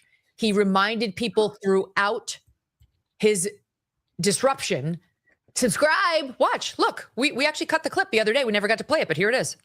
So if you're in the chat, if you're with us, support us, support us, support us. He's in the church. Like and subscribe, become a member, support independent journalism, because we do it without fear or favor. I'm not afraid to do this. Like I told you, it was going to be raw, You should be. unscripted. We got stuck in the snow trying to get here, had to produce it in real time. Go here. As soon as we walked in, almost perfect timing, the protesters stood up. Appreciate all of you, all of the new members. Make sure you're subscribed if you're watching us. Make sure. So what do you think so far? So I'm looking at Megyn Kelly YouTube page. Megyn Kelly has a YouTube page. She has 4.2 million subscribers, 13 times K. And guess what? She has a subscriber link on her subscriber list, and she also has 6 links on her page. Let's take a look. America New Minute. Sign up. Right there, the first link on there is American New Minute - sign up. She has Apple Podcasts listed. She has Sirius XM.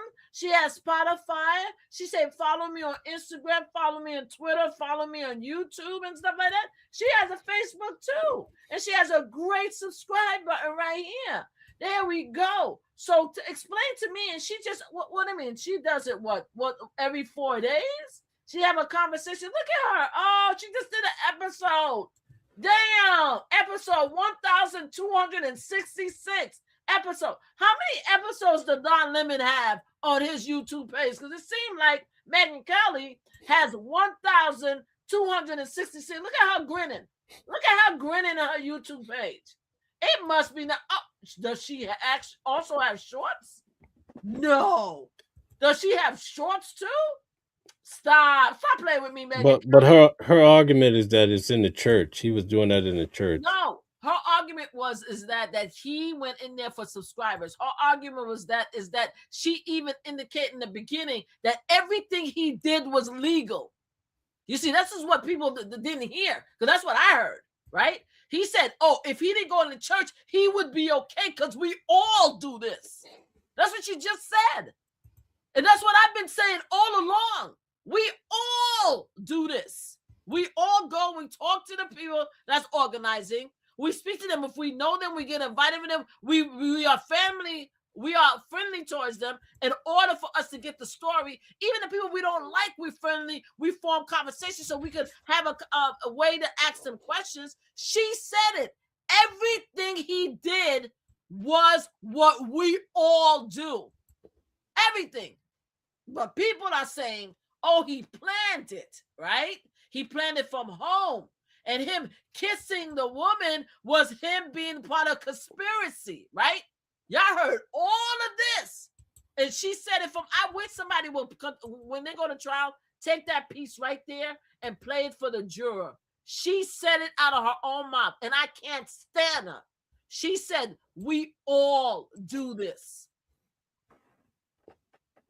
Don't come at me telling me that he's doing subscribing when your sorry ass have a big old YouTube page with 4.2 million people there, and you have subscribing right there on your channel. Stop playing with me. All right, very good. So it looks like we reached our time. Again, I apologize for getting mad earlier. That was wrong.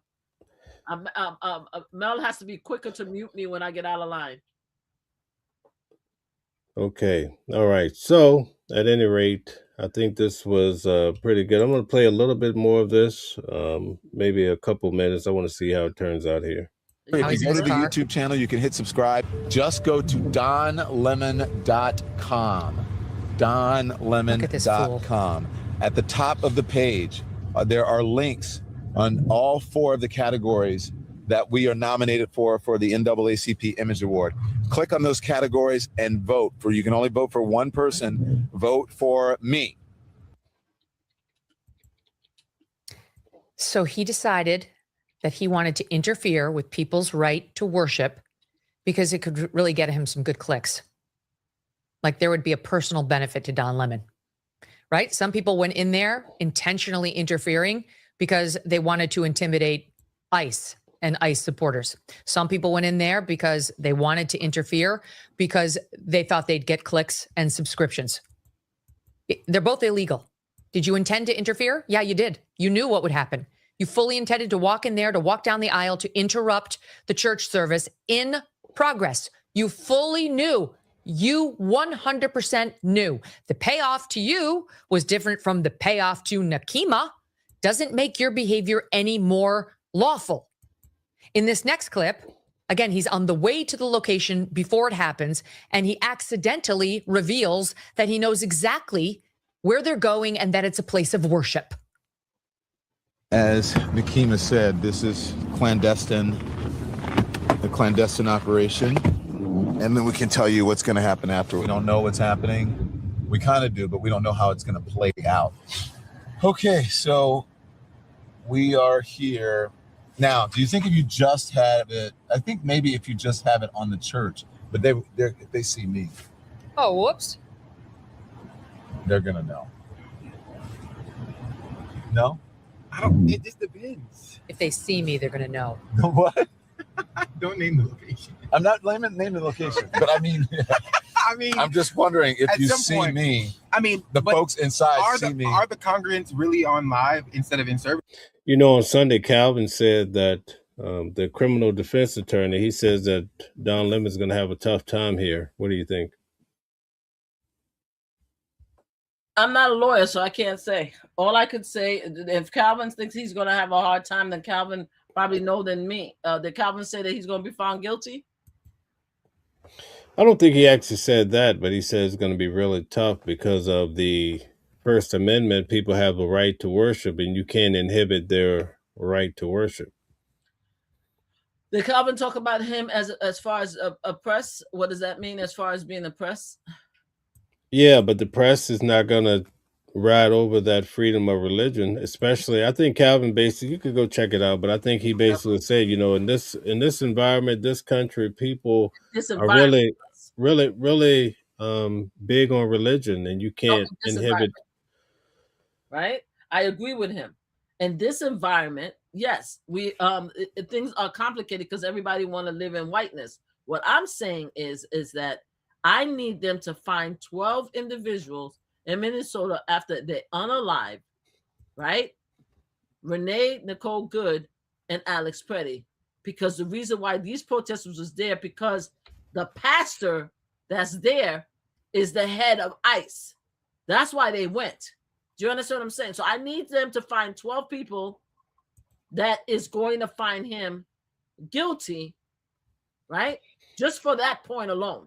Okay. Now, as far as him being a media and he could prove that he was there as a media, I want somebody else now to come up with people who don't believe in the First Amendment right of freedom of the press. So with those two things, I want to see how they found him guilty. But now that, if you don't mind me sharing something, you have time for me to share something when it comes to Megyn Kelly and her talking crap about yeah, let's finish this out then, and then we'll play that. It's just no, it's not. I'm not playing anything. I just want to finish this out. I just want to show you something real quick once you finish this, and that's just about her comment about him wanting subscribers. Okay, go ahead.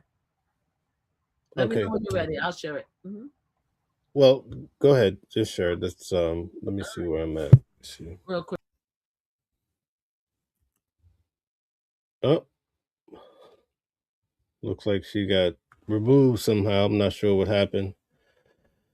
Okay, so I'm going to play this while she's gone. I'm not sure what happened to her.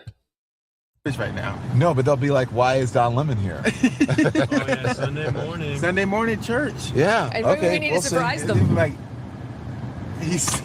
Well, what else? It's Sunday, and we already said the church. No, we didn't. Yes, you said it. Yeah. He wanted it to be a big surprise. He wanted them to get settled in, to say their prayers, to connect with God. And look, I go to church every Sunday.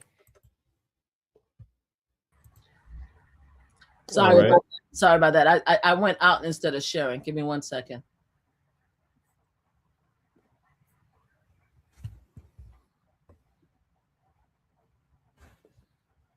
All right. Can you see that? You see the statement? Right? Do you see it, Mel? I can see it. We can see it now. All right, so she said, yes, she frequently asks viewers to subscribe to her YouTube channel, The Megyn Kelly Show, as part of the routine show closing and from throughout her content to build her independent media audience. So she does. She has growing her channel subscribers by subscribers to channel its mainstream media, and recently celebrated surpassing 4 million subscribers. Not only that, there's a video of her talking about her subscribers. I'm not going to play it, and which she talks about and celebrate her 4 million subscribers, 4 million subscribers, and how she wants people to subscribe. I'm looking at the video right now. You understand what I'm saying? So I can't stand the hypocrisy of Megyn Kelly when she be talking crap out of the side of her mouth when she does the same thing. Now you can continue and play the video as you like. All right, thanks. You're welcome. Thank you for Think about your experience in that pew. All right, guys, you guys. You know, I will share something with you. When I go, and probably just like a lot of you, when I go, the first thing I do when I get there is I say my prayers for my family and for people I miss. I think about my sister all the time, who died a couple of years ago at age 58. I say prayers for her. I think about her. I pray for my mom, who's 84. And this journalist wanted to make sure people like me were doing that so he could burst in and surprise them. And his giggling asshole producer is under arrest too, so he can fuck right off with Don Lemon. They didn't have a care for interrupting that holy moment that the individuals inside that church were probably having with God, with Jesus, with loved ones, praying for the people who are suffering, praying for the people who are hurt, praying for the people they've lost, praying for their kids, praying to God to keep them safe. And in walks Don Lemon with his microphone, shoving it in your pastor's face as that pastor says, "Get out. Get out." And his response is, "Trauma's part of the process. Trauma's part of it. Being disturbed is our First Amendment right to disturb you." No, it isn't. That's where you're really wrong, Don. About 30 seconds after the protest begins in the middle of the service, he details, of course, as we know now, knowing the protesters were there, about this pastor, not the one who was actually delivering the service, but a different one, apparently being a member of ICE. He knew that. Okay, he knew that that was the reason for the protest. He knew because he was in on it. He was kissing the organizer of the protest before it happened. He knew they were going to. He knew everything. There wasn't a. Did you see any evidence of him kissing the organizer? I saw that he reached. There was a video where she gave him one hug. Well, did he actually kiss her, or did he give her a hug? When he approached, when she gave them, they both kind of hugged each other when they met up. I saw the video. But can we share something else about Megyn Kelly real quick? Do you mind? Yeah, go ahead. All right, thank you. So Megyn Kelly is a Christian, right? She's a God-loving, church-going person, right? You see, what I love about Google and ChatGPT is that you could just find anything if you ask a question. So we're on 2026, right? We're in 2026. We just came into 26. We're in March, right? Yes. You wouldn't say 2024 is too far away, right? No. Okay, here we go. So let's read what it says. So Megyn Kelly is a lifelong Catholic, has historically attended church regularly. However, as early as 2024, she disclosed experience a crisis of faith related to a challenging annulment process, which caused her to stop observing Lent and skipping attended Ash Wednesday services. Kelly has previously mentioned going to church on Sunday, focused on praying on February, current situation. In March 2024, she expressed frustrations with the Catholic Church bureaucracy, annulment process, saying it felt like an intrusive intervention between her and God, leading her to question her attendance and participation in church rituals. You see, I don't like hypocrites. Okay. Let's continue.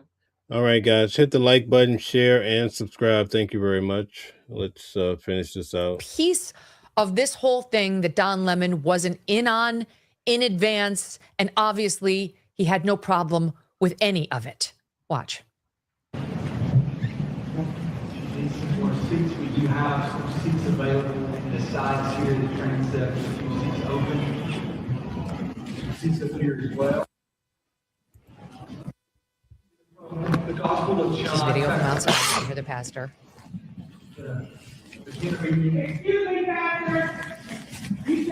And there it is. Hey, Meta There's record. Nakima. Yeah, and there's Don. So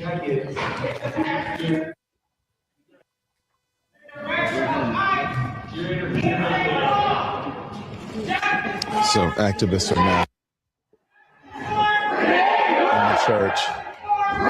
Don's inside while this is happening. They We're are seeing this protesting, fixing surrounded the camera church on the inside. Don's narrating from inside. They have found out that one of the pastors In goes his producer. here in the city and the area. He's having some So this is a trouble. clandestine mission. I think they found out one of, according to them, this is according to Operation Pull Up, that one of the pastors here is a member of ICE. Oh, how'd you know that, Don? Wow. Seems like you might have had advance notice of everything. Where the church was, which church it was, when the service was happening, who the priest was or the minister, and what his connections were outside of it. It seems like you kind of knew a lot. It feels a little bit more than just, oh, gee, I had no idea I showed up where Nakima told me, and then I just followed her inside. You knew everything. All right, you knew everything. We know that. Here he is outside the church watching, in his word, traumatized parishioners leave. Is he upset that he participated in causing the trauma? Doesn't seem so. Doesn't really seem so. Watch. Watch this guy here. Look, he's hugging his kid. And, you know, I imagine it's uncomfortable and traumatic for the people here. But again, careful. It's very slippery right here. Yeah. It's uncomfortable and traumatic for the people here. But that's what really, careful, please. Really slippery. Not kidding.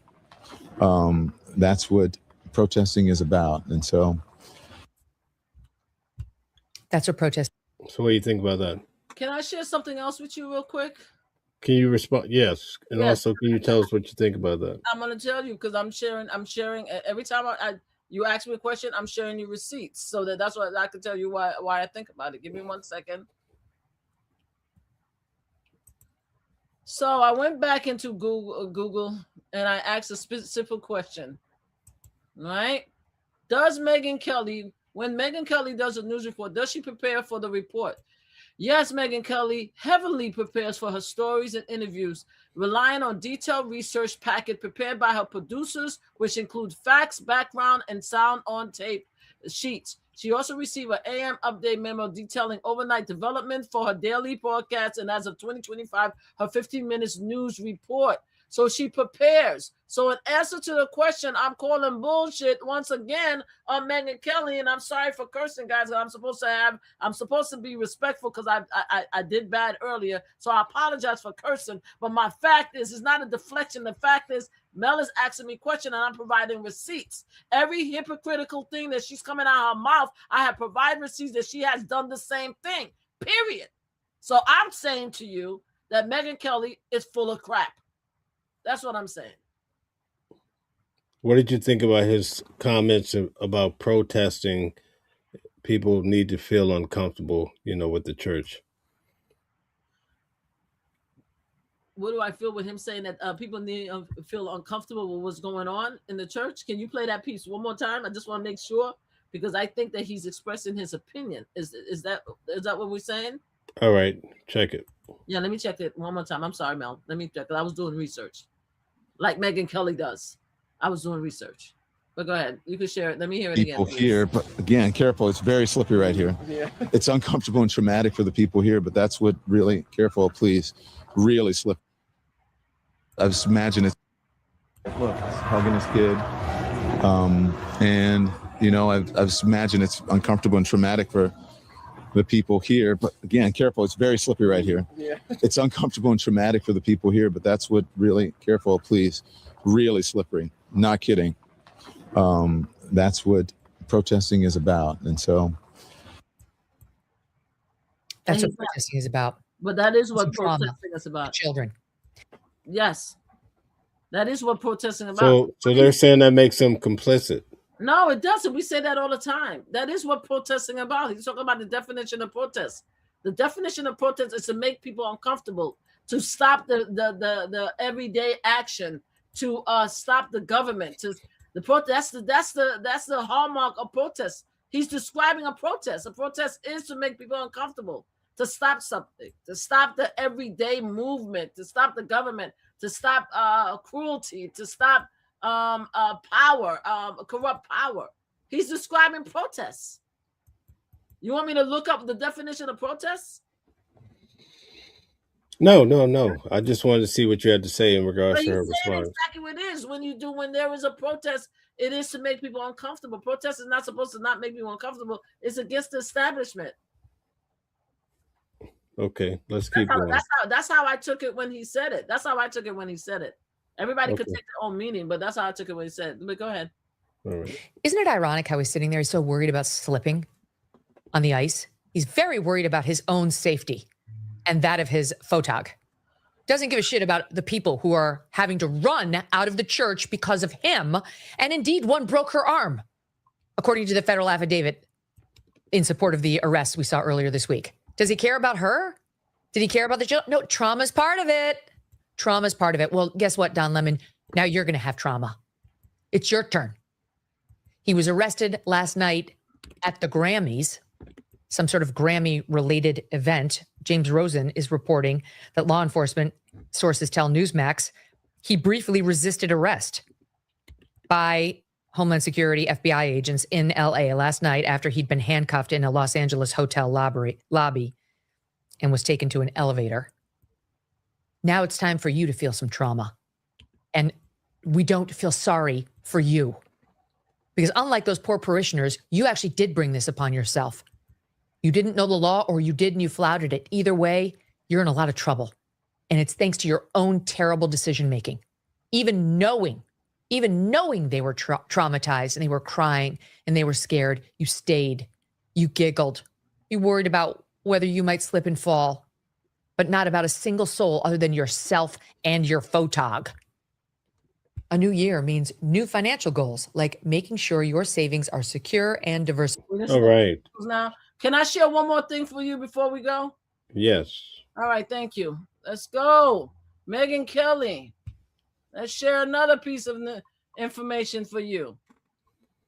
All right. Here we go. We all know that Megyn Kelly loved Donald Trump, right? She had no fear. Here we go. How did Megyn Kelly feel when Donald Trump insulted her after she hosted the presidential debate? Megyn Kelly felt stunned, shaken, and found the level of wish from Donald Trump jarring after she questioned him in August 2015 in Fox News GOP debate.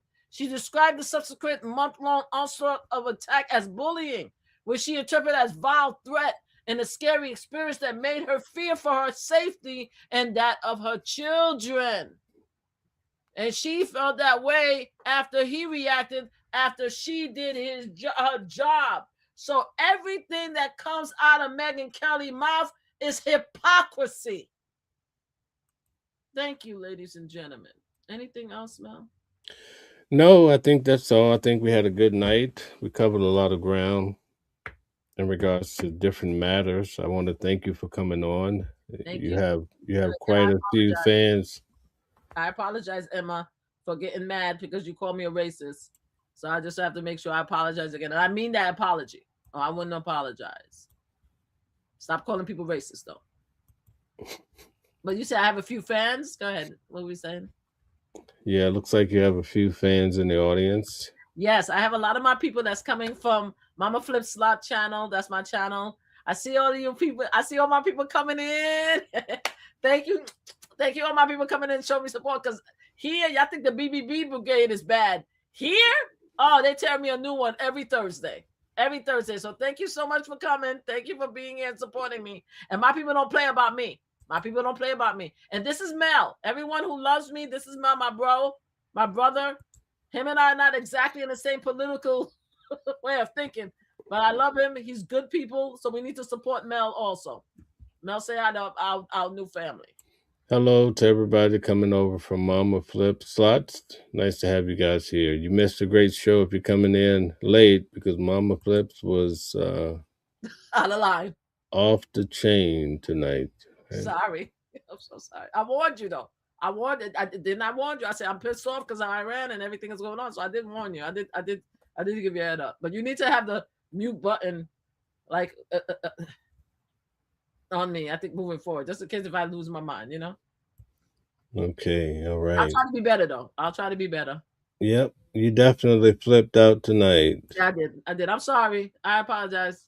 It just it's a lot of bad things is happening in the world today, and I'm trying to explain it, and I'm trying to give my opinion, and we get to the point, and I think, and you guys need to pay attention. I think especially with Jasmine Crockett and a lot of stuff that's going on, Black folks have had it up to here.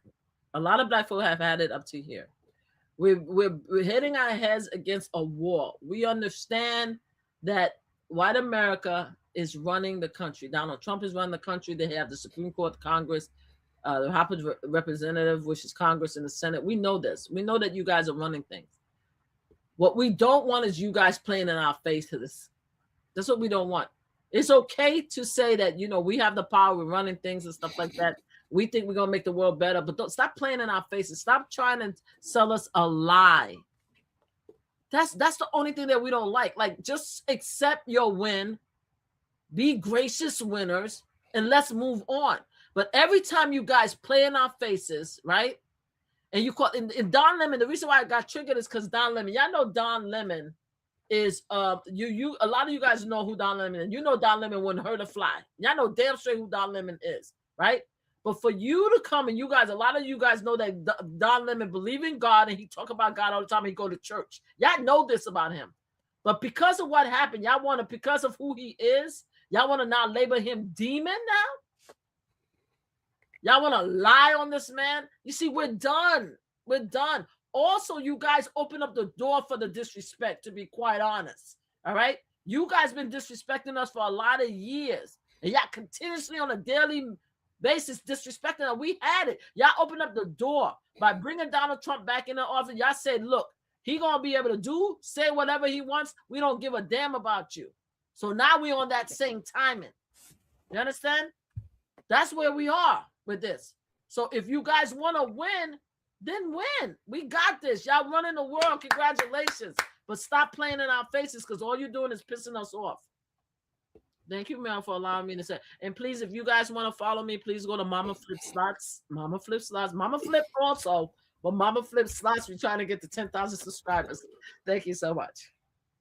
All right. Maybe we could end tonight by you saying something good about Donald Trump. I thought you was gonna have somebody call in so they could tell me off. What's good about Donald Trump? I'm still waiting for my $2,000 check. There's nothing good about Donald Trump. I'm still waiting for two. Oh, I got something. He fired. I got one. He fired Kristi Noem. He hired this other guy, but that's what I have for you today. He fired Kristi Noem. Okay. And if he gives you $2,000, it'll make it all better? No, I'll still dislike him intensely, and I'm being nice because I use the C word because I normally say something rougher, but at least I could say something nice about him. I wonder why everybody give him such a hard time. Today they were saying that his son Barron needs to join the army. Oh no, he has to go. Oh, I said that too. Oh, I'm sorry. What? Yes, of course. No, don't play with me. He's of age. He has to be the first one to go. Are you serious? Now I know we know better. I know we know. You know Barron has to go, right? Unfortunately, I don't think he's gonna pass the test, but you know what I'm saying. He has to go. He has to do everything he can to go and serve his country for his father. He needs to be the first boot on the ground. You know, and I don't want him to do no publicity. I don't want him to be a reporter over there. I don't want him to be a supply clerk. I don't want him to be an administration. I want him to be whole. And I don't even want him to try to be an Air Force. I want him to be Army.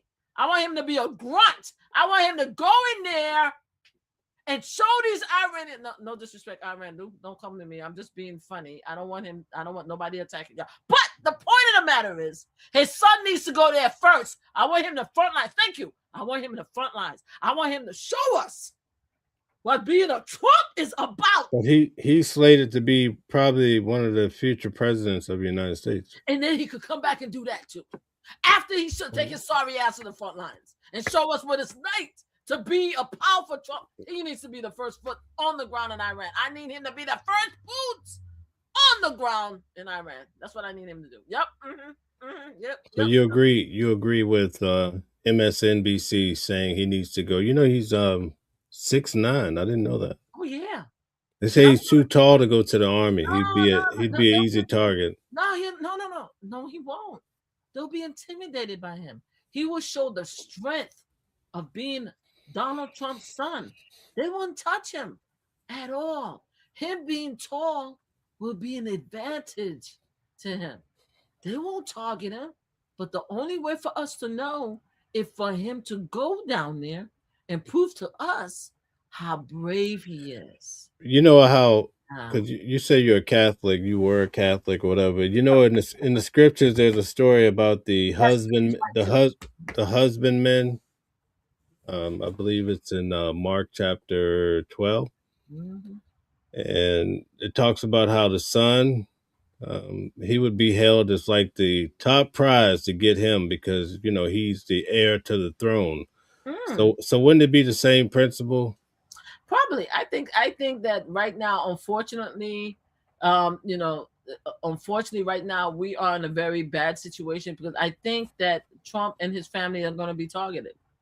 That's how I feel. I think that after what he did to the president of Venezuela, when he went and he napped the president of Venezuela and brought him to the United States, he opened up the door for all kind of actions. Now he went into war with Iran. I think that they are targeted by a lot of different people in the enemy. And I think other people is going to find a way to harm him and his family. So yes, I do think that they're in danger, just like the Bible says. With that said, if he's going to put military personnel, family members in boots on the ground and going to send the MAGA brothers with no threat, I'm telling you exactly what it is. If he's going to send MAGA brothers and sisters to Iran to fight, because I'm concerned about them too, I think his son needs to go. That's what I think. Because us black folks is trying to keep our kids out of there. So it's going to be the MAGA brothers and sisters that's going to send their children, their daughters, and their sons, and their husband, and the wife down there to fight his war. And I think with y'all, as y'all fight Donald Trump war, his son should be with y'all. That's what I'm saying. He needs to prove that he's the heir at the throne. Mm-hmm. Okay. All right. Very good. I get it. I want to spend the last few minutes talking really quick about Nancy Guthrie. Have you been following more? Have you stepped up a little bit in regards to this case? No, I haven't really. I haven't actually been following the case. Ever since you came back, I have not followed the case. As far as I know, I haven't heard any. I mean, every once in a while, I would see like some reports, and I know that there's a couple of people that's still down there. But I think the last thing you said is that they were going to Mexico. But it just goes to show again, even if I'm not following the case, you would think that the FBI and the Trump administration would actually have constant updates because he loves social media. I haven't seen anything of it. It's like it never happened.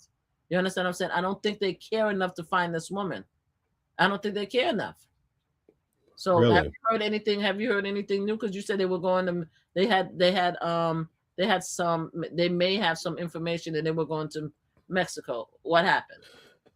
So far, nothing. But I think today the feds were looking around in the local neighborhood trying to figure out where she might be at. So I guess they're just at a wall. They're just trying to find any type of lead possible, you know? Oh, Emma's making threats now? To who? Me? I'm in Brooklyn, New York. Come find me, Emma. Anyway, as I was saying, my thing is, and I can be found. Trust me. You in fact, research me. I promise you. Find out who I am in real time. Anyway, as I was saying, I don't think they care enough to find her, to be honest with you. Okay, I really don't care. They found her. They care enough because this case just seemed full of negligence to me. Okay, what about? I mean, I just don't understand it. I mean, you have the whole force. You have a celebrity mom. You have the videos, right, of the perp, right?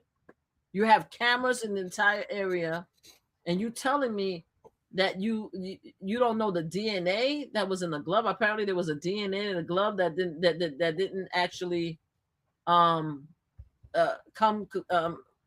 give any information. You arrested a Latino guy that was the wrong Latino guy. You can't use. We are the United States of America. We're supposed to be the most powerful. You can't use the actual new technology to actually give us a sketch of the person that actually you have the person facing the camera. You can't even do that. I mean, people was able to identify the ICE agent that unalived Renee Nicole, and he had a mask on. Somebody on the internet was able to use AI to find his face. That's how we find out who he is, but you guys can't do it. So either they're playing in our face and they have an idea, right? Or they're really incompetent. And they All really right. Hold on 1 second. I'm going to put up this video real quick. All right. 1 second. Thank you. Look at that. Okay. So I want to show you a couple things. I know we're past our time, but I guess we can go for another 5 minutes. What the heck, right? Let's get to it. So let's start off. Here's the guy. He's walking up, right? I want to ask you a question. Yes. Does it appear to you that he's going to knock? I thought you said it doesn't appear to be a woman because a lot of people were saying that No. Go ahead. Does it appear that he's about to knock at the door, but then takes a pause because of the camera? Boop, camera. See that? Yes. Does it look like the person's about to knock? No, I thought he was gonna punch something. He didn't do like this. If you back up and stuff like that, he didn't do. You see, when somebody about to knock, don't they do like this? Okay, so look at the hands. Hold on, look at the hands. There it is, right there.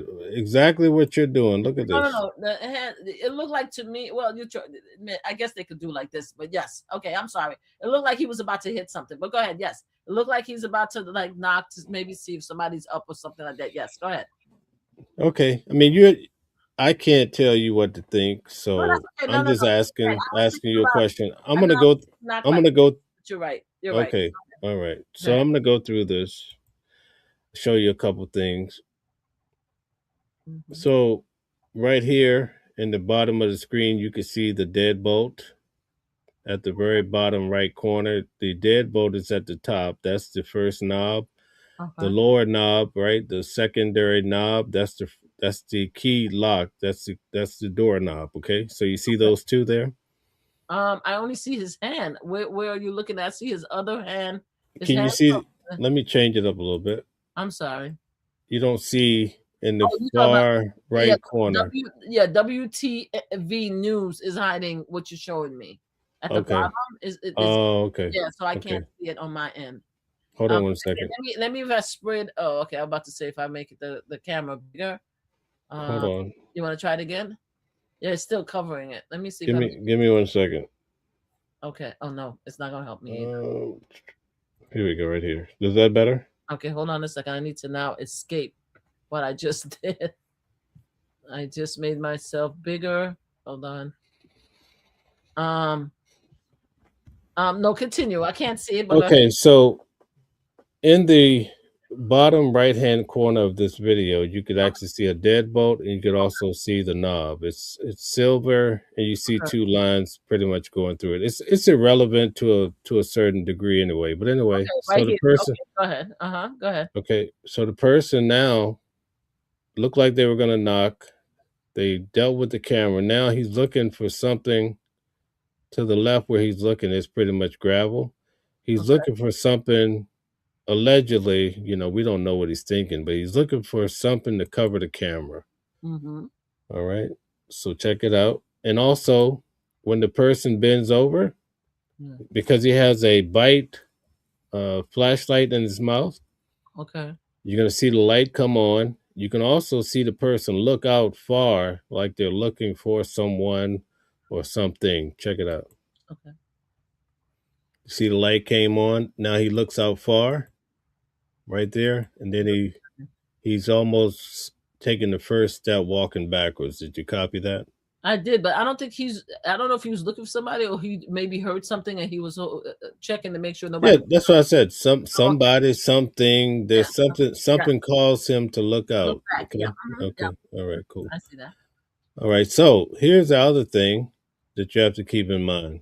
For some reason, the feds have the entire video, Yeah. but for some reason they don't show you walking back, show him walking back again. Notice that, right? It's gonna skip. Boom. So what's the reason? What is it? It would only have taken 2 seconds or so, right? So what is it that they're trying to, I don't know the reason, but anyway, I'm going to show you a couple things. It might be evidence that they want to keep away to identify him. It could be that. That's what I could imagine. But let me show you something here. Okay. So right now, you got to get the idea of the guy where he's at. Okay, so in his mouth, you see what he has in his mouth? He has a flashlight. You see the zipper coming down below the flashlight? Yes. Okay, now check out the shoulders. Okay. On each shoulder, the person has a flashy, reflective, right? Yeah. Okay. Now, in his left hand, he has these. It could be a woman for all I know. I'm just using a man, okay? Because some people feel it's a woman. Yes. That's a whole different discussion, okay? So, in the left hand, they have the plants, right? Okay. Keep your eyes on his mouth. Eyes, zipper, and the reflector, right? Okay. Yes. So now, as he brings down his left hand, you see this light coming down. Boom. See that? Yes. Many people feel like that's a secondary, third party, some extra being or somebody else that's walking up at that time. Wow. And maybe that's why the feds cut the video. Okay. But anyway, or if you notice the plant curves around, could it be the light from the mouth reflecting off of the plant? But a lot of people are divided on whether or not this is a separate light or not. Okay. Now, I'm going to show you something now that I haven't heard anyone else talk about. Yes. Okay, so you see this light. Yes. Whether it's a reflector or light, we don't know. I'm going to show you that there was a light behind this person, okay? I see it. Okay. No. You see the light from the mouth, right? I'm going to show you something. Okay, so you got to work with me here. Okay, I'm listening. I want you to look at the very top. You see the light in the mouth? Yes. I'm going to show you a light's going to flash from behind his head to the right corner. All right, so bear with me, and I'm going to tie it into this light over to the right. It's almost like somebody's walking with a cell phone. The light flashes behind the head. Okay. And then it comes to the side of the person. So bear with me. Watch. I'm going to show you. See that light behind the head? Look at there. See? There's something behind casting light. See in the top right-hand corner, in the top left-hand corner? Okay, so that's the person. That's what it looks like in the dark. The person has the light in their mouth. There shouldn't be any light unless there's a car passing. Unless Yes. there's some sort of car passing. But look behind his head. Okay. Look behind the head, right? Mm-hmm. See that light behind the head? You sure that's not his eye? Oh God, help me. I So, just want to make sure. no. So let's get. I want you to. Like right here. I want you to find his mouth. You see the light in his mouth. Yes, I see it. Do you see his eyes? Yes, I see his eyes, but I Look see up. look white. What do you see? What do you see back up behind the head? You don't see the light? No, it looked too crop up to me. Maybe it's the way I'm presenting it. So you have to get your cell phone, right? Okay. But let me try to do a different angle. Hold on 1 second. If you look closer, you'll see the light behind the head. Right there. You see there? It flashes right here. Yes. You see the light behind the head? I see it on the left-hand side. Yeah, you have to. Yeah. So what's creating the light behind this person's head? That I don't Okay. know. So now listen. Follow that light. Okay. He puts his hand down, and now you start to see the light come down here. You see what I'm saying? Yes. So let's go back again. Go back. Uh-huh. There's a light behind his head, right? Yep, right over there. Right there. Boom. See the light behind the head? Yep. Now watch the light come. Watch the light come here. See, that's a separate person, right? Look like it does look like It looks like it's a different being because let's go back, and you see the light in his mouth is pretty much all we. still there. It's still there. He hasn't moved it. But what I'm saying is, let's look at what it's like with the person just being there in the dark. Okay, let's get a good idea. So right here, you see what it's like for the person. There's a reflector. There's a light in the mouth. Behind the head, you don't see any lighting, right? Nope, don't see nothing. So this is what it looks like. This is all the light that this person can pretty much produce with their light and their being. You follow me? Yes. Okay, now watch this. Now you're going to see a light behind the back of his head. It's hard to get it right. It's okay. I'm waiting. Right there. You see that light? Yep, I see it. So there's light behind the person. Wow. Right? Uh-huh. It's a car. If it was a car pulling up, I think the whole place would light up. Light up, yep. Mm-hmm. But if somebody has a cell phone or something, just enough light. Now watch the light behind his head. Mm-hmm. Now watch this. Now you see this light coming down right here. That could be a person. Wow. Okay. Wow. That's not it. I have more. Go ahead. I'm watching. The person has on 2 pair of gloves, and I'm gonna show you that too. Okay. Because the first glove has a hole in it. I'm gonna try to show it to you real quick. It's not easy to do this because I'm trying to find the right frame. But inside their glove, I'm gonna show you when that comes down. And also look at how long the fingernails are. You see those long nails? That's why people are saying it could be a woman. You see that? I see that before. So the person has long nails. That typically a man doesn't have long nails like that, right? You see that? They are, yeah. Okay. They don't have. But I'm trying to show you a couple other things here. I have the steel frame. Stop. No, go back a little bit. Go back just a little bit more, a little bit more. You see that light continue to stay on that side? Go back a little bit more. Little bit more, little bit. You see another light back there? Yep.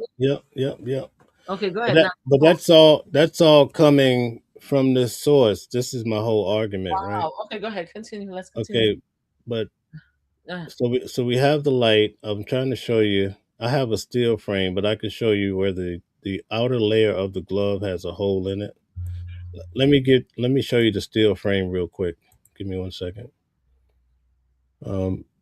So this is the steel frame that I was able to see that hole in the glove. This is when the light comes down. There's a hole in the glove, but you have to find the right frame. You follow? Yes, I see the hole in the glove. Yeah. Mm-hmm. So that's a steel frame. I'm going to show you another steel frame, but first I want to go back to the video. Okay. And then we'll be out of here. Let me show you this here.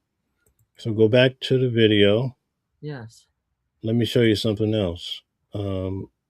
Right here, when that light comes down, Uh-huh.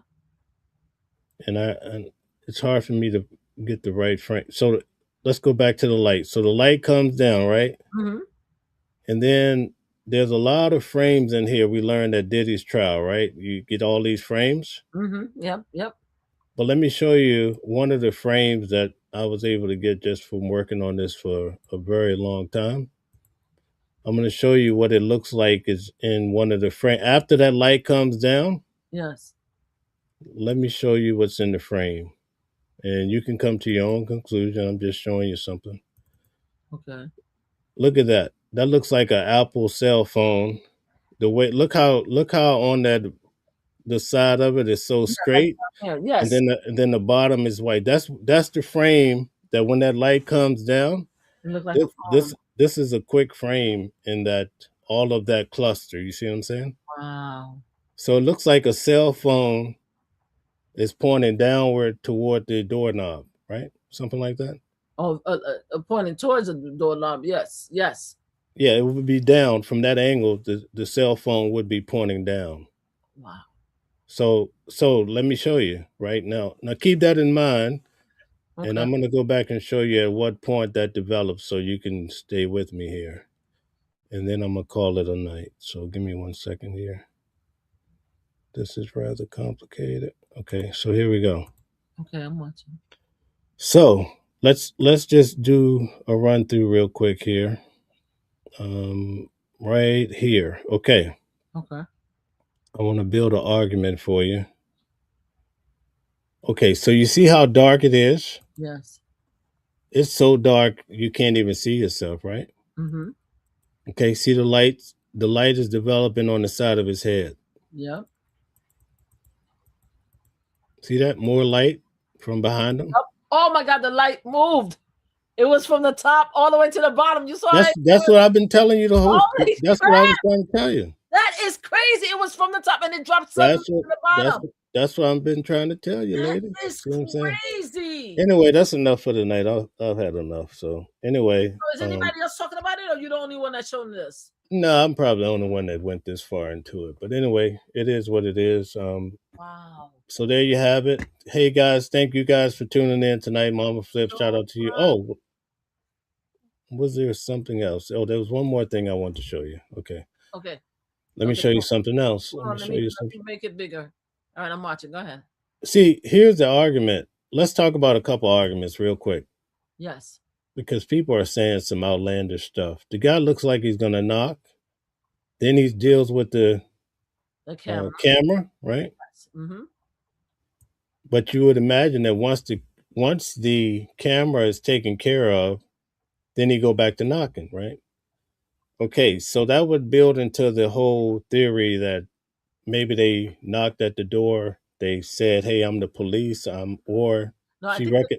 Hold on. Just bear with me. Let me get it out. I'm sorry. Go ahead. Or the person says something or sounds familiar, so she opens the door. But then we heard from the daughter and also from the sheriff that they got her out of her bed. So then the question becomes, why are you bothering with the front door if you broke in through a sliding door or the back door?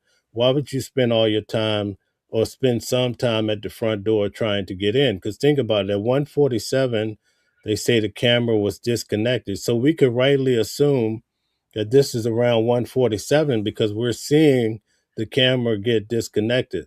But here's the other thing, right? Because everybody's saying it's 43 minutes. But they're saying, oh, he's in the house 43 minutes. But that's not, you can't really look at it that way because the sheriff, he says at 2:12, there's motion outside. They get an indicator, but they don't know if they can't see through the camera. So, but he says, we don't know, it could have been an animal. Well, an animal wouldn't be inside the house, so you could assume that somebody's moving around outside at 2:12 because he says it's not an animal. So from 2:12 to 2:28, when her pacemaker disconnects, that's more like 16 minutes that you're working with to get all of this done, get her out the house and disconnected from her phone, remove her Apple Watch. All of this happened to has to happen in 16 minutes. It Yes. gets more complicated, right? Yes. So a lot of people are saying, well, maybe she didn't even come back to the house because they're trying to tie it to the family. But I was trying to help people understand this pacemaker is inside her body. Yep. Yep. Unless somebody's going through surgery to get it out or taking it out, Mm-hmm. she's actually coming back to that house, right? Yep. And you see in this video, there's no blood on the tiles when the guy arrives. No. So she comes out of there, and then you have the blood developing on the tiles that we see in later photos or video. You follow? Wow. Yes. No, I totally follow. But I was thinking that if they knocked, they were just knocking to confirm that she was asleep. Yeah, that would be, yeah, okay. Yeah, So that's what I'm thinking. If they're gonna knock, you want to make sure nobody's up, so that that's why I think about the knock. But either way, it's all in preparation. but the point here is at the front door, you have two locking systems, and one of them is a deadbolt. When you Yeah. look at the door, after me, I was there at the property. There's Mhm. no damage you can really see from the door. There's no bending and all of that. So let me show you this here. When the feds put out I'm talking about the FBI, when they put out this video, Yes. they put out the video and then they put out that steel frame right there. Wow. Okay. But they don't tell you. And I think the reason why they don't tell you about it is because they don't want people to know that they can actually go back and look at video from your personal Ring camera for a month ago, 2 months ago. They Mm-hmm. want you to think, oh, we were able to get this little one snippet, right? They want you to believe that. But when I was boots on the ground, I was told a rumor, and I had came back and I broadcasted even before the media got behind it. Yeah. But they said on January the 11th, and that happens to be the day that someone is Googling her name. Yeah. It happens to be the day that the feds are asking for camera from the neighbors from footage. Mm-hmm. And also another neighbor said they saw a strange man walking with a hat on, close over his eyes or something. Around all this is happening around the same time.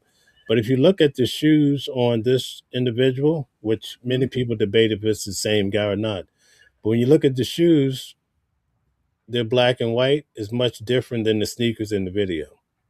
Yeah, I was So thinking. that's how I knew from the beginning that this was a different day, because I'm like, in order for you to pull this off, would you really go change your shoes, just because you're going to go add a backpack and the gun? Because those are the two things that appear to be added. You follow? Yeah, but even if you look at the jacket doesn't have the white. Doesn't look like it has a stripe there. I think it does. You I think think so? it's. I think the feds. I think the police want to give you I think this picture is by design. I think it's all hazy because they certain things they only want to give you a certain amount of information. Yeah. Okay. It's quite obvious in this case. Okay. Wow. But one of the rumors that came along with this rumor for January the 11th is Mm-hmm. that this was the same night that the light was broken in the back of the property, the floodlight.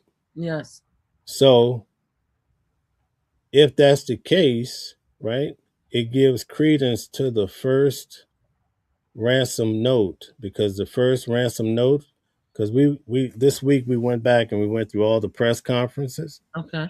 and the federal agent made it very clear, like, this person said some things in that first letter that appeared to be factual. Mm-hmm. And so those two things was her white Apple Watch was at the foot of the bed, and Yes. also that floodlight around the back was broken. So it looks like all of this stuff is starting to shape up together, is what I'm saying.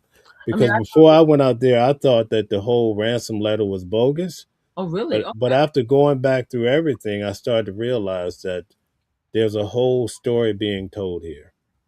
I think so. And again, I also think that the FBI may know more, and if they don't know more, then they're not taking this case seriously, because they should already have some idea further along in the investigation, in my opinion.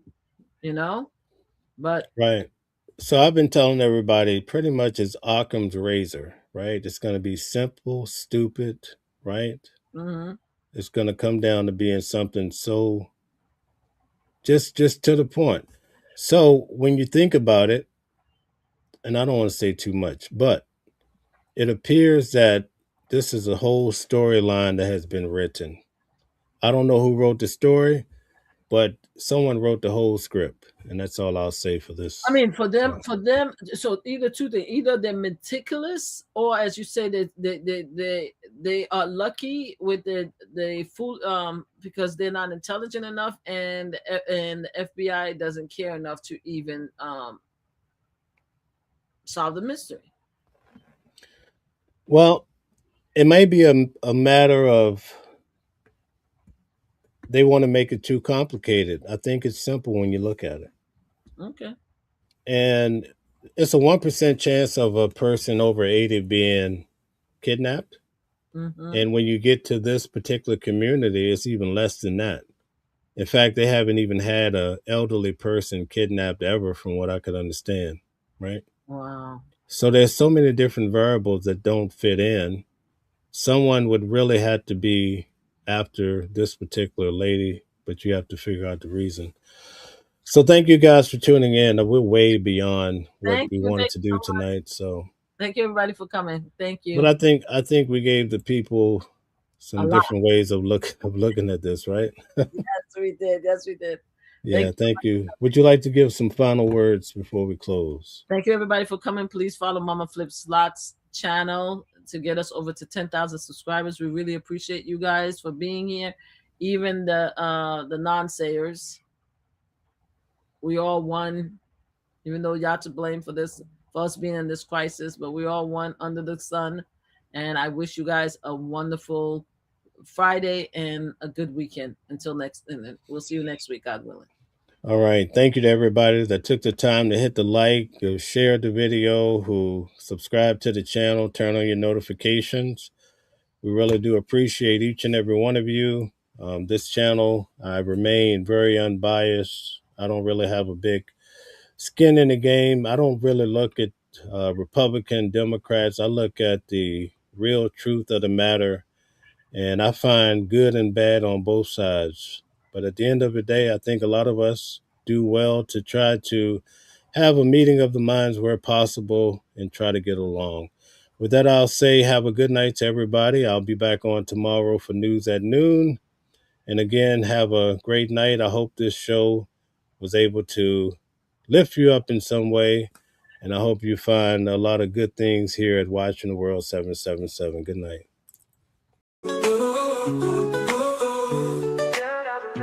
Different voices, but the same song. Living a world where we all belong. Kindness leading the way, breaking the chains. In the symphony of love, the flame remains. Embracing diversity, brighter days inside. Watching the world sharing love and light. Hearts beating as one in our peaceful flight. Colors of harmony, painting the night. United we stand in love's pure might.